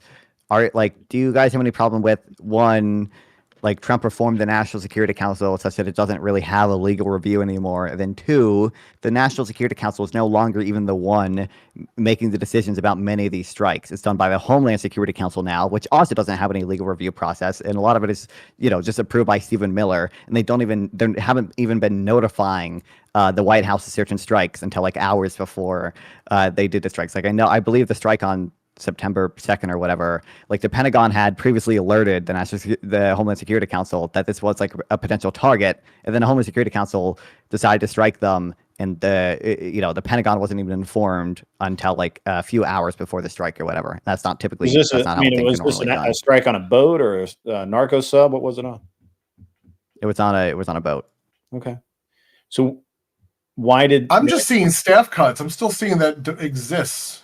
Why they eliminated it? Yeah, I don't think it's been eliminated, but so I'm seeing what timeline do you prefer? I guess this is I don't care about this, that it's only a few hours before they pull the trigger, right? Not just that, right? Except this is done by a reformed National Security Council and sometimes by the Homeland Security Council. What's your problem with the reform which is not Security Council? Is there a problem with it? What's the problem? I mean, it lacks the legal review that it usually has, is my understanding. They just fired about half the staff, so it slowed it down. I don't believe it's... And that was just that as I a believe they don't even repercussion have- of leaks. They fired them after the Mike Waltz leak that happened with the Signal chat. They started firing leakers. So Hold on, this is the thing I'm... Neither Okay, the so HSC, Homeland Security Council, again, nor the National Security I Council have think dedicated legal that is advisors negative. like in I don't previous think it's administrations. negative. I think that it's probably cleaner and maybe easier to figure out things. Yeah, no actions have changed. They're still reviewing legality within the NCS policies. But we agree they don't have dedicated legal advisors like they previously have, right? I don't know exactly who they fired. I could ask that. Well, the article I'm citing at least says that. I find it unlikely that they Which article lied about that. I sent it in the group chat. But I'm sorry, I wasn't and watching about the some group of that. chat. I apologize. Give me a second. But yeah, so they did do. I know they cut a lot of staff, but I don't even know if they ever. They cut the staff in fired half, anybody. essentially. Yeah, but No, it doesn't Trump seem did like not they don't have legal fire- counsel anymore. The Trump administration did not fire all dedicated legal advisors in the National Security Council in May. However, they did overhaul and did significantly reduce personnel. That's about it. They took it down to as big as it was in 2018. Are we citing, is that Grok or ChatGPT? What are we doing here? I have Grok, but I only have it limited on certain articles. It doesn't search broadly on the internet. It only searches news articles. And it looks like they cut it in half. So that still exists. There's been no legal changes. Steve Miller So you're could have telling taken me, an just to be operating role. clear, that there is a dedicated legal advisor on the National Security Council? That's what it's saying here, yeah. Okay, I think if I look this up, that's going to. Yeah, it looks like okay. the article you sent is just that this one guy got fired, and now I guess he's claiming that his job is, only he could do his job. Is that what we're saying? No, that's part of it. There's Only other I things can I've do cited my from this job. article, but at the end of this article, it says neither the HSC nor the National Security Council have dedicated legal advisors like in previous administrations after the White House started reconstructing the National Security Council in May.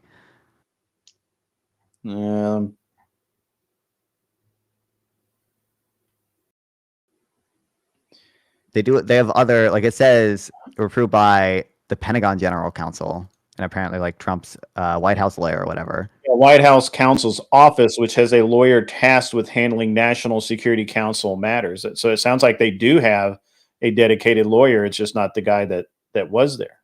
Yeah, so Typical, basically, they've restructured how these councils work because usually the Homeland Security Council will not be making. Is there a these problem? so decisions. there is a Usually legal there's advisor. dedicated- There's Is just there a not a problem with it? dedicated legal advisor on every single step of the way. They does still go through legal advisors, and it does still review. Yeah, I by don't lawyers. see a problem It's here. not. And it's done by. I It's don't also see done an by the issue. Homeland Security Council, which is usually not done by the Homeland Security Council, right?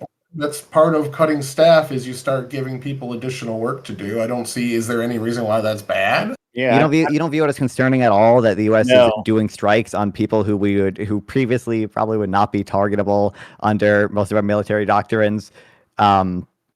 With I don't see that with as the council true. that normally doesn't approve them, they're not giving notice to the Pentagon, and they don't have dedicated legal advisors just said that anymore. they even if you gave want to say it notice goes through legal review at other Oh, points. let me just Yeah, throw it's something. fine. Let me throw That's something in fine. here. So Okay. I was Wait, talking to. Tyler, there's That's not what they oh, do. just They like- cut hold on, just government. to be- This is it's not fine. This is like a pretty It is relatively fine. unprecedented thing. The only I think thing it's they're- concerning. Hold on. when the It's U.S. not with the U. unprecedented. It's only recent. not that It's this has not been done. unprecedented for the Yeah, did George president Washington have that?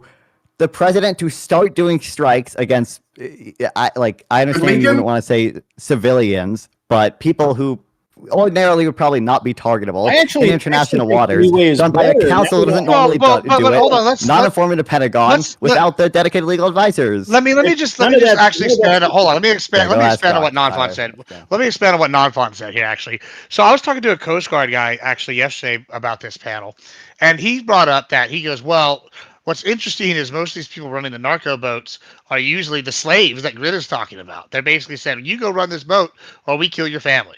And so now what we're actually taking Possible. out, and his argument is, we're bombing basically slaves instead of like what usually they do is they capture them and then they take them in, they charge them with some crime or whatever, and then they usually flip them to get to be agents back on the people back and wherever they're from. And so he was like, what we're actually doing is we're not sending a message, we're just blowing up these potential moles and these people that are basically slaves, and maybe we're costing them revenue. And I was like, well, that's interesting. Is that something that you're not concerned about here, Grid? You just said it was possible. I mean, it seems like that would be not good for our overall being liked in the region if we're blowing up basically the slaves, on these boats. I've seen no proof that the Pentagon was not informed about a single one of these strikes. A couple of them were within hours. I'm sorry, I was answering that. I didn't know you were asking me one. I'll take a run. Oh, that's really red there, but because he said that's possible. So yeah. I mean, it is entirely possible that that's the case, but I find it highly suspect. First of all, you're going to take a farmer and put him out to drive a 1,000 horsepower boat across the open ocean with how hard is it to drive millions of dollars worth of product in it? Are you insane? That's the most insane thing I've heard tonight. Like that is absolutely maybe. Now maybe they train them for 6 months or something like that. But I'm just, I drive boats here and there. And, drive a boat, Grid. I've driven a lot of boats. I ain't got no specialty training. I've driven a lot of boats, but I've never driven a boat across the ocean in the middle of the night with no fucking lights on it. I'm just saying, it seems like something to kind of specialize. Well, hold on. Why would you need lights? They did that for thousands of years, bro. I will tell you, if I got arrested by the Coast Guard, I'd be like, oh, no, I'm not. I'm a slave labor guy. I'm a victim. Please don't shoot me. Well, hold on, Grid. Hold on. There was a case, Grid, where they bombed, they struck the boat, and then they found the folks that were still alive. U.S. Coast Guard picked them up, and then they gave them back to Venezuela or Colombia or whatever, wherever they were from. So they used to do that a lot. They used to do that a lot. In that case, why are we not executing the very drug smugglers that are killing our citizens? If we're picking them up and distributing back to their country. I don't know what the current policy is on that. I know as in the military, blowing somebody up with munitions is different than capturing an armed combat and then executing them. That's bad. Like that's why really bad. Why this has got to be harsh. Probably you got to lay down the law to these people. Yeah, because there are laws in combat. You just have. But these aren't governments. This is the whole gray area. This is why we can. Bullshit. You guys now. No. We kept people. No. This is exactly what we did. Hold on, Grid. Why do we keep people in Guantanamo for 40 years or whatever? Like that would be cool. Hey, I don't have any problem with sending them to Guantanamo. Oh, okay. But you guys are absolutely fucking off the rails if you think that if you capture an enemy combatant and you can blow their head off, that only happens in the movies, man. Like you'll be court-martialed so fucking fast. Like your career is over. Like you're done. They will put you under. Yeah, but Grit. And they might end up if the president's mission is to send a message to these drug cartels, and then we're saying, yeah, if we capture you, though, we're going to give you back. We're just going to send you on your way back to your country. I don't know how that solves the problem. We don't do that. We put them in El Salvador. They're in. We don't. All the truck drivers in El Salvador. Yeah, but Tyler, we did. We took the Coast Guard, grabbed those two folks, and then we extradited them back to their country, their home country. Yeah, but Venezuela isn't accepting any of the people that we arrest and try to send back. Most of them went to El Salvador. No, I think it was Venezuela. Colombians, but Colombia is working with us. Panama is working with us, and a couple other countries. What we do is we send them back with all of the legal documentation and hope that country, if they're working with us, will put them in jail as well. Wait, Tyler, who are you saying Venezuela is not accepting? My understanding is that Venezuela has accepted deportees even from non-Venezuelan countries. I was under the understanding, and I can look it up again, that Venezuela was not taking back their TDA. I forget and that's why they had to go to El Salvador. They might not accept some people who've been charged or whatever, but I thought they accepted a number of deportees at the very least. Also, Tyler, can we agree it's a little? Can we just real quick? You claim to be left leaning. Can we agree it's a little fucked up to send people to Sakat? Can we just that's a little fucked? The Garcia, I think, is the only one that fit the criteria of that being fucked. All the rest were were vetted enough to be Trinidad members. Even he was. Well, I think there are definitely people who were deported as Sakat who were not, beyond a Gregor Garcia, who probably, did not withstand proper due process as the Supreme I think there Court was like a hairdresser we sent there. The only person that the Supreme Court said was Garcia. We brought him back. We tried him. We proved he was a member of Tyler, TDA. So the initial Alien Enemies Act deportees who were sent out on the planes, like 200 of them or whatever, many of them were sent to Sakat. Afterwards, there was a Supreme Court ruling, I think JJG v. Trump, that said, in the future, you have to grant immigrants more due process. You have to allow them to dispute whether they are actually deportable alien enemies. Now, if you want to say technically the Supreme Court ruling there didn't apply retroactively to all those immigrants, sure, but can we? I just want from your basic left-leaning moral intuitions with narco boats getting blown out of the water. I just wanted to see if Tyler. If somebody can show me somebody that was unjustly sent down there like Garcia, I would side with that. I thought Garcia should have came back. Well, I want to come back to what Grid said though, which was when we were talking about. Goddamn it, zoomed in here. With the cameraman, I love your camera. I love it. It's when it worked. My camera didn't do that. What I want to know is, you were sitting here just saying you're okay with throwing them in Guantanamo. That's kind of terrifying. You want to just give people special designation and then throw them without lose the key. If we instead of honestly, I'd rather just be executed in the water than be sitting in Guantanamo and been essayed and bit by dogs and whatever else they're gonna do to me there. Maybe test their fucking diseases on me. Who knows what they do over there in their little black site ops places? Why do you think it's watch some great movies, man? I do. I watch a lot of stuff. You don't think that's what they do in these black sites? What do you think they're doing? I mean, obviously, the conditions not a black in both Sakat and Guantanamo. I mean, sure, we put them. But it's the same. It's the same classification. There are black sites for sure, but not one of them. Yeah, but the same classification is used for both for these people. I don't think that's true anymore. You're actually exactly wrong, Non-Fon. The Supreme Court took the ruling that said Trump needed to give people due process and reversed it 6-3 on June 23rd, 2025. They lifted a lower court injunction, which ended up being a legal injunction because the court didn't have the authority to do it, and allowing the administration to resume deportations to third countries without additional due process requirement. Okay, specifically, I'm gonna quote. This is from the Supreme Court. I can link you this April 7th ruling. Trump challenges to removal under the AEA statute, which largely precludes judicial review, must be brought in habeas. An individual subject to detention and removal under that statute is entitled to judicial review, as well as to questions of interpretability and constitutionality of the act, as well as whether he or she is in fact an alien enemy of 14 years of age or older, and that AEA detainees must receive notice after the date of this order that they are subject to removal under the act. The notice must be afforded within a reasonable time and manner, as will allow them to actually seek habeas relief in the proper venue before such removal occurs. I'm looking at the decision right now. There was no rulings in August. It was in June. I'm looking at April 7th ruling, JJG v. Trump. April. Okay. Well, it feels like we moved pretty far from the gunboat thing. So we need to talk about blowing up boats here. Yeah, I don't really. Yeah, well, I was going to say people on airplanes. That's fine. I feel like we're at a good stopping point anyway. We can call this a short one today.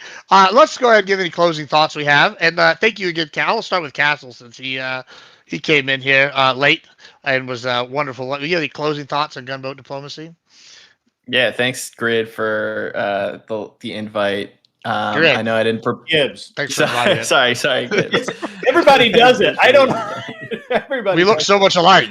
Right. I always mess that up. No, I appreciate it, and it was a good conversation. You know me, I kind of come in with an open mind, so I didn't automatically want to take one side, but I think I'd probably agree more with Non-Fon on this issue. But Tyler and Grid made some good points as well. Overall, my thoughts on gunboat diplomacy will still remain the same. I think that overall, there are just ways that we can get around cartels or terrorist activity, whether it's coming from Latin America through other forces, whether that's sanctions or the National Guard internally, or using diplomacy to get through these things. So I think when we start to weigh into airstrikes, missile strikes, especially in international waters and getting closer to another country's borders, I just think we risk waging a more powerful land war with a country that we have no, reason to do so. So when it comes to Venezuela, I think it would just be a waste of our time. If we bombed Venezuela and we overthrew Maduro and then some new crazy cartel leader helped gain power in that country or helped fund a new leader in that country, and we'd end up back in square one. Because drugs are a powerful force, Americans will always want to use them and buy them from somewhere illegally. So I think the war on drugs is always going to be a losing war. I think we should focus on bigger threats to us domestically, focus on Americans here. And I think, you could say that's kind of what Trump ran on originally, and I think he had something going there, and I think he's started to veer off course, looking into these foreign countries and what they're doing, if he doesn't like them or not. And I think that's starting to get off track from what matters to Americans most. All right, thank you so much. All right, let's go to Grok. I mean Tyler, if for any of his closing thoughts here. Grok, Hey, I use way Grok more gives than Grok. Ricochet. That happened on my channel. You have seen my fucking prep documents. I was just using Grok for some additional information here and keeping it very limited as to what it could search from. I made it like if we're looking at Supreme Court dissents, I said just look at what the judges said, not what the news says or what Twitter says. That's one of the big things you have to do when you're using AI is limit to what it can look into. But again, I think this is proven that Trump has the ability to do this. We started going into the different authorities and how they've expanded. The first thing we're talking about, George Bush only attacked groups that were affiliated with 9/11. Obama came in and expanded that to groups that had nothing to do with 9/11, and the courts allowed him to do it. And it continued to expand under different administrations to now be what Trump is using. One of the things Trump is using to justify attacking the cartel. In that April Supreme Court case, Trump was providing them due process. The only disagreement is how much time. Trump was giving them 48 to 72 hours. The Supreme Court said that's not enough. You have to give them at least 14 days, usually 21 days. So all they did was tell them, hey, you're giving them proper due process. You're not giving them enough time for this step. Just expand it 2 more weeks, and that's what they did. So they were still being provided the opportunity to appeal. That's all they had was the opportunity to appeal.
I did not say that. However, yeah, look, so I mean, to me, this is just an open and shut issue.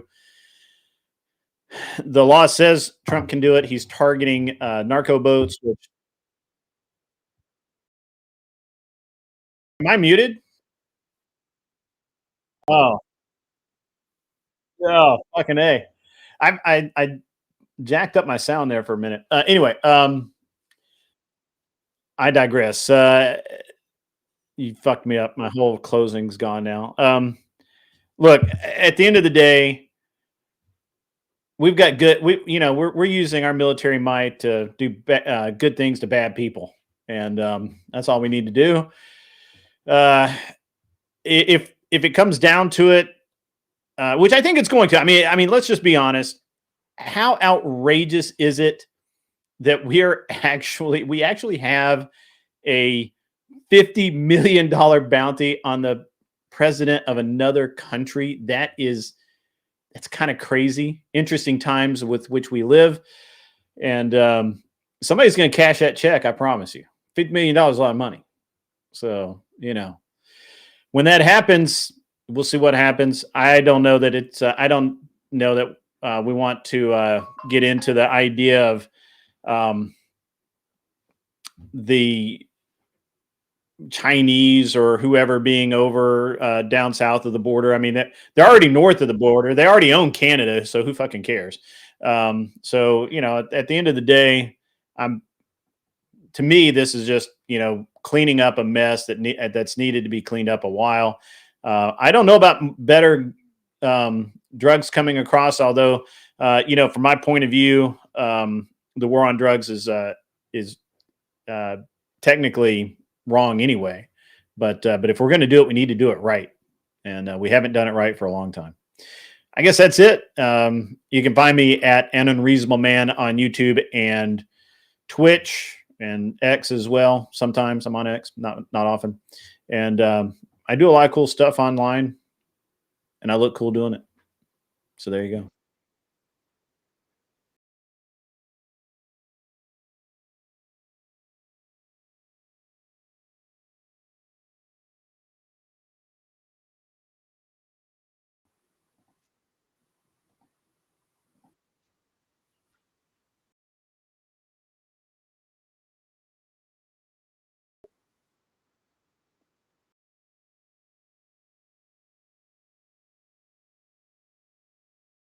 See ya.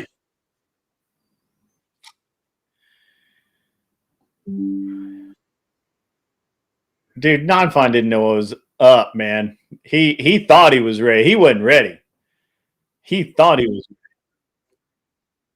No, he didn't.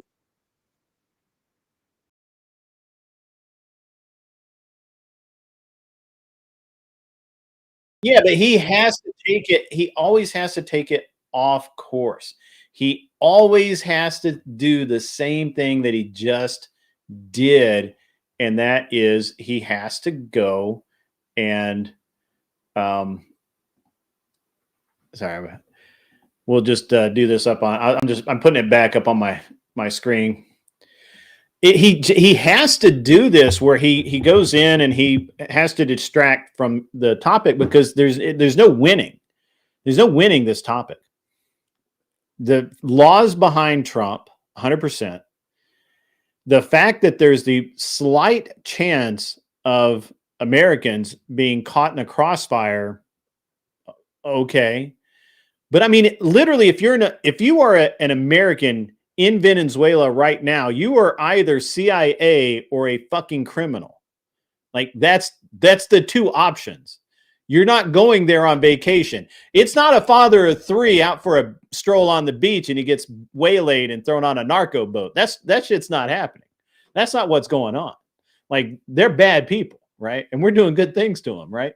And I thought the whole idea, the sidetrack down the lawyer was an interesting Hail Mary that he threw But what does it matter? As long as a lawyer looks at it, a constitutional lawyer looks at it, why do I give a fuck? That's what I said to him as well. Like, it's like you're putting this extra qualifying word in there. Like, they don't have designated legal teams. At every step of the way, they take it and run it by a professional legal team at the end. I think that's better. What's wrong with that? I think that's better. What's wrong with that? I think it's better because now I don't have the same fuckhead who gets a bend or a preference or some bullshit to cloud his judgment. I like those. We're not going to bomb those guys. Those guys over there, we could fuck them up. But these guys over here, I don't want to fuck up. No, fuck that. The guy looks at it and goes, yeah, looks good to me. That's the thing with RFK. RFK was going through the NIH and saying like where he was going to cut fraud. He said every single department had their own tech team, and a lot of these people were just sitting there waiting for an issue. So he started cutting tech teams and bunching them together, putting 5-6 departments under the same tech team, and saved hundreds of thousands of dollars a year by doing that because we had too many redundancies. Government's inefficient, but it would have taken us such a off the road to address his wild comment of, well, he cut staff back down to 2019 levels. So obviously everything's ruined. It was just nuts. It was a really, look, it wasn't a bad debate, but he could have done better. Now Castle didn't know what the fuck to think. Like, I guarantee you, neither one of them knew that there's a $50 million bounty on the head of Maduro, or however you fuck you say his name, Maduro, whatever. My favorite part was when Tammany Hall was brought up, and he goes, "I don't know who she is." Tammany Hall. Tammany. Yeah. Tammany. Don goes, "I don't know who she is." Right? Like, come on, man. Come on, man. Come on. And, but again, and he kept trying to veer it into different areas where he's more comfortable, which I would do too. But he's like, well, he kept using the word foreign terrorist organization instead of international, like those two things mean different things. Like, no, they're the same. That's the same thing. Nobody gives a shit about the spelling, right? Like they're outside of America, and they're a terrorist organization. Now, international law treats it differently, which is what I thought he was going after the first time was the fact that under international law, Trump does have the right to do what he's doing, but it's a little more convoluted as far as citizen, if they're citizens of this country or a citizen of that country or whatever. It's a little more convoluted, but at the end of the day, not a leg to stand on. And I thought Gibbs made the dumbest point of the night, though, with that. Well, if we're allowed to attack foreign terrorists like this, what's stopping us from killing U.S. citizens the same way? Well, I think that was a natural. I think that. Look, he had to help Non-Fon, man. I'm gonna give him an award for being the best sweeper ever for Non-Fon. And Non-Fon should give him not a Christmas card. Should give him a Christmas present because that man just swept so hard. I'm shocked he wasn't in a maid outfit, to be honest with you. But all right, I'm gonna go eat some ass. I don't want to know about you eating. She did all this work setting up my background. I see that. I was like, that is awfully feminine there, Hot Rod. What's going on with you? We did the background. We moved the room around. She did all this work to set it up and make it look nice because all I had was my crinkled up flag that comes in backwards on your. It's not backwards. It comes in backwards on Restream. Yeah, mine does too. I get flipped. Yeah, I get flipped for some reason on Restream. So, all right, I'm out of here. I'm gonna go eat dinner. Go away. Leave me alone. You're a fucking loser. Get out of here. All right.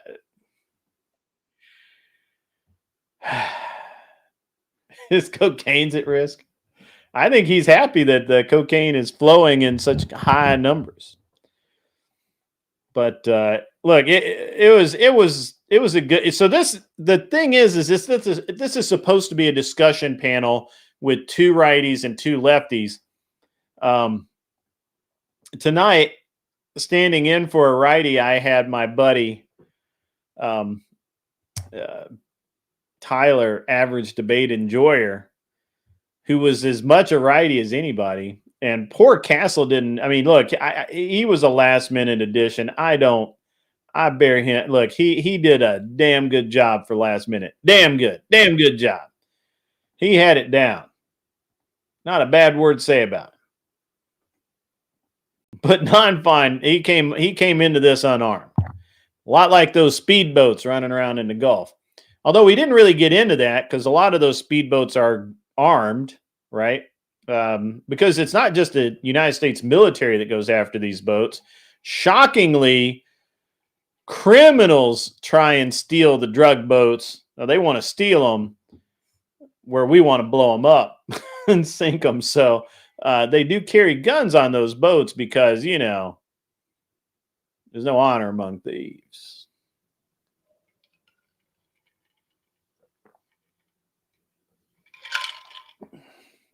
Yeah, non-fon. Are you talking about non-fon doesn't take a position? Non-fon actually did pretty well tonight, although it really wasn't a good debate for him to take. Castle took a position. He just wasn't as he was just like gut check. I think everybody agrees with blowing narco boats out of the water. That's the gut check. I should have said that in my closing. You got to be a very special kind of fucked up to not want to blow narco boats out of the water, right?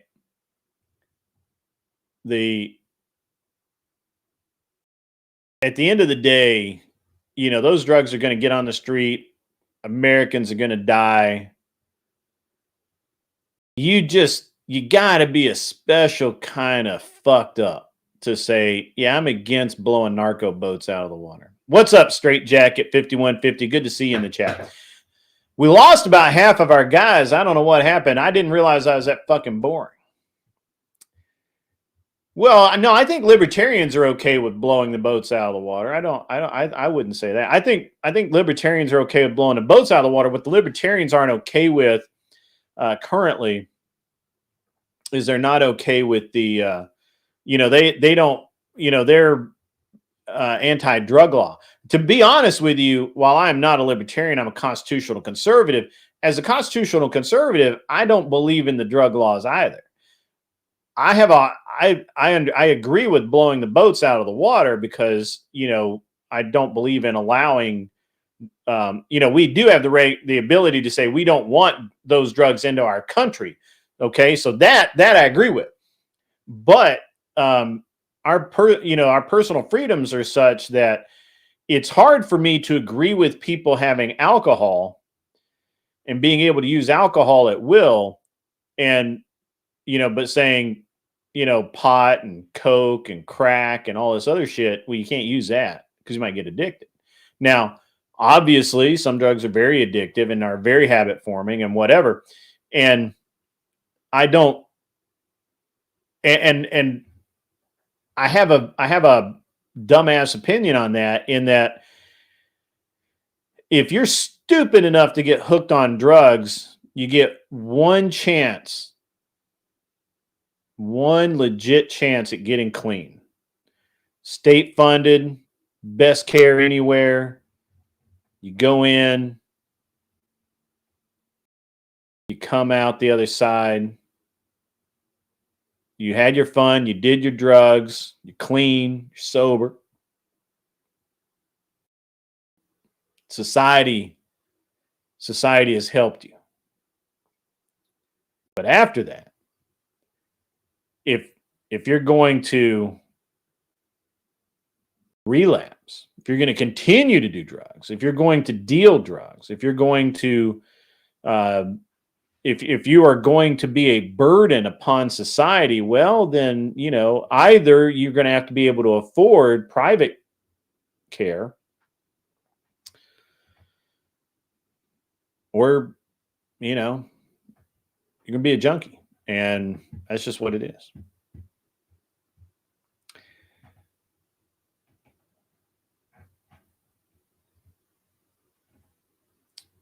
Yeah, I am actually, I don't want foreign gangs to come in and kill American citizens. I didn't really get into that because I was really more focused on the political side of it. But I really don't want a bunch of foreigners over here with firearms.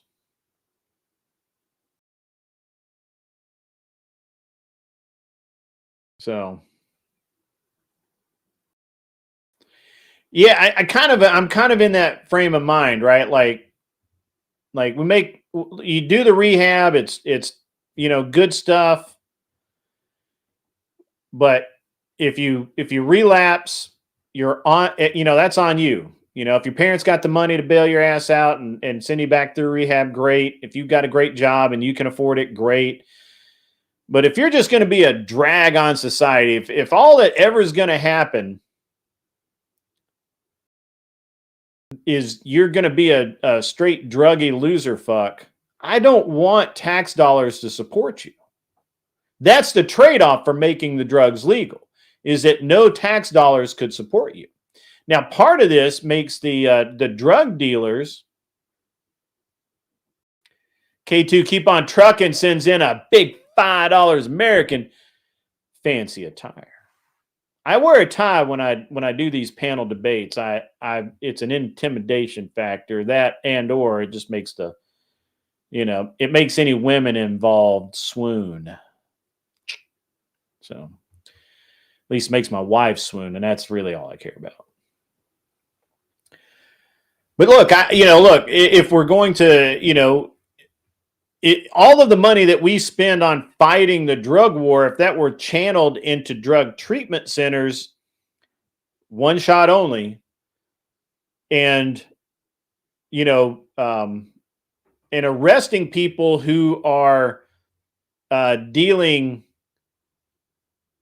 over a certain amount or something. I don't know. That gets messy. I'm not a drug guy, so I don't really understand it. But having it so that that the drugs were, since they weren't illegal, maybe we could get these, the all this bullshit of where some teenager going out and doing a little bit of pot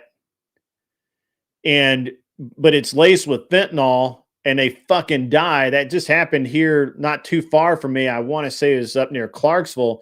Some 17-year-old girl, I don't know how old she was, goes out and, just smokes some pot with her friends. It's laced with fucking fentanyl and she dies.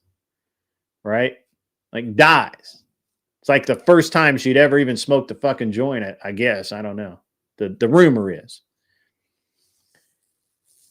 Get that shit out of there, right?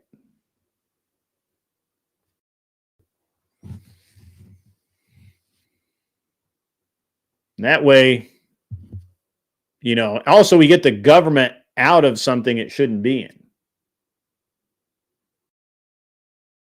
I don't know. It's just my opinion. Just my opinion.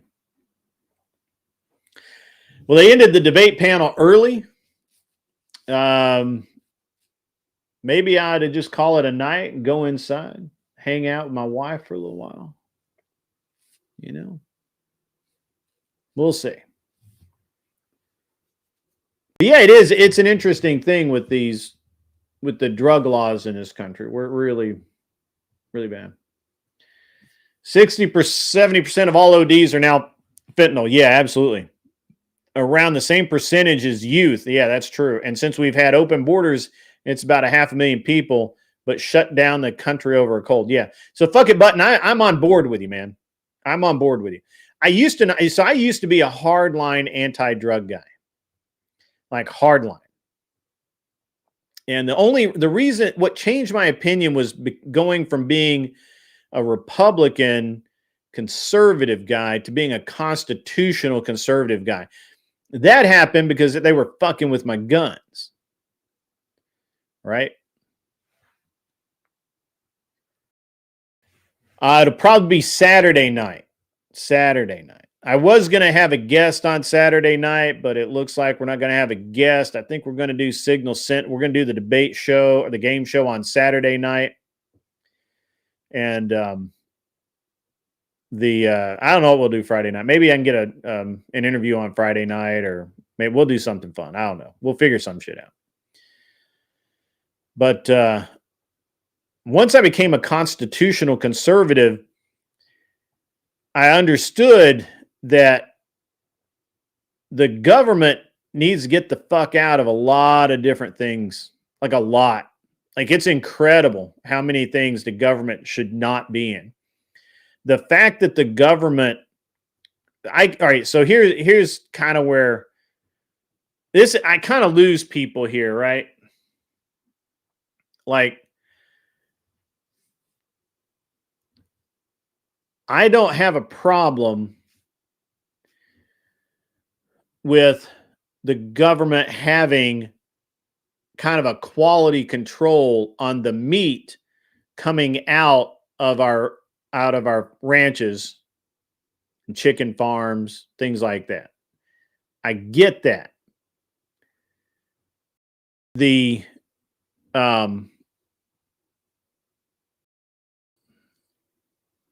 problem is that when you have the USDA, they're not just or the FDA, the Food and Drug Administration, that they're not just doing food, right? They're really not being they're really not restricting themselves to doing useful shit.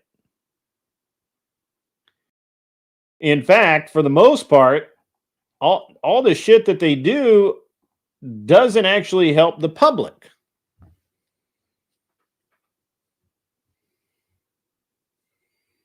And if you're not helping the public, what fucking good are you as a government agency? Al Capone's the reason we got expiration dates. That's interesting. I didn't know that. But when we're talking about, or if we're going to talk about the reality behind government and what the government should or should not do, ought do, they got no, honestly, I would rather have, I would almost rather have a privately funded standards office. I don't think the government is at all impartial, is the problem. And the thing is that if there's competition for something, it's not going to be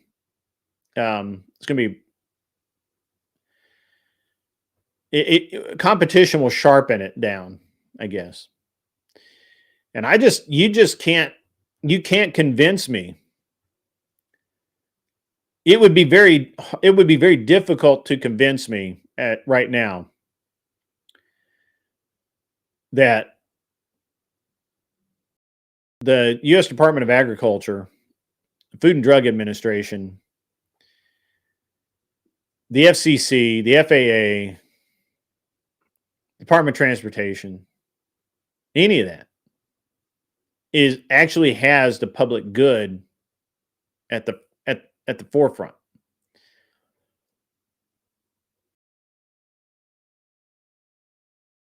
It really seems like that they actually tend to work against the people.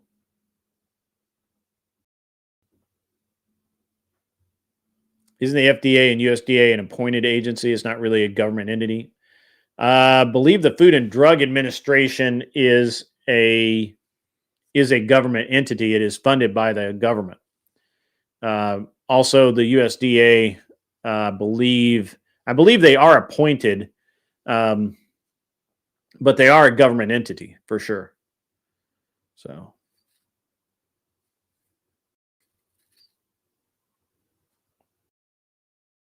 Get sick from spoiled milk, I believe is how the story goes. Okay.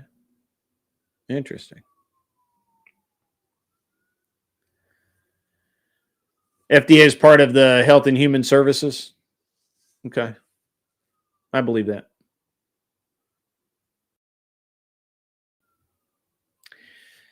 Guys, I'm going to get out of here. That debate was cool, but not that cool.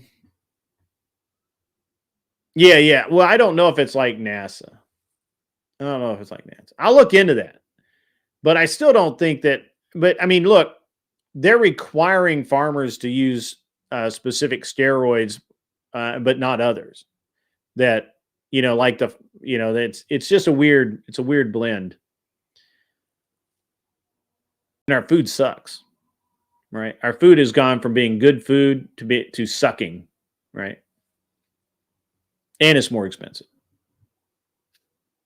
I'm going to get out of here, guys. It's been a good night. I would stay normally until 11 and entertain all you guys, but to be honest with you, I've already been on since 7:20, something like that. I'm tired. I'm going to go to bed. I got to get up early in the morning. I actually have a lot going on tomorrow. Friday, we're probably going to talk Friday night will be cool.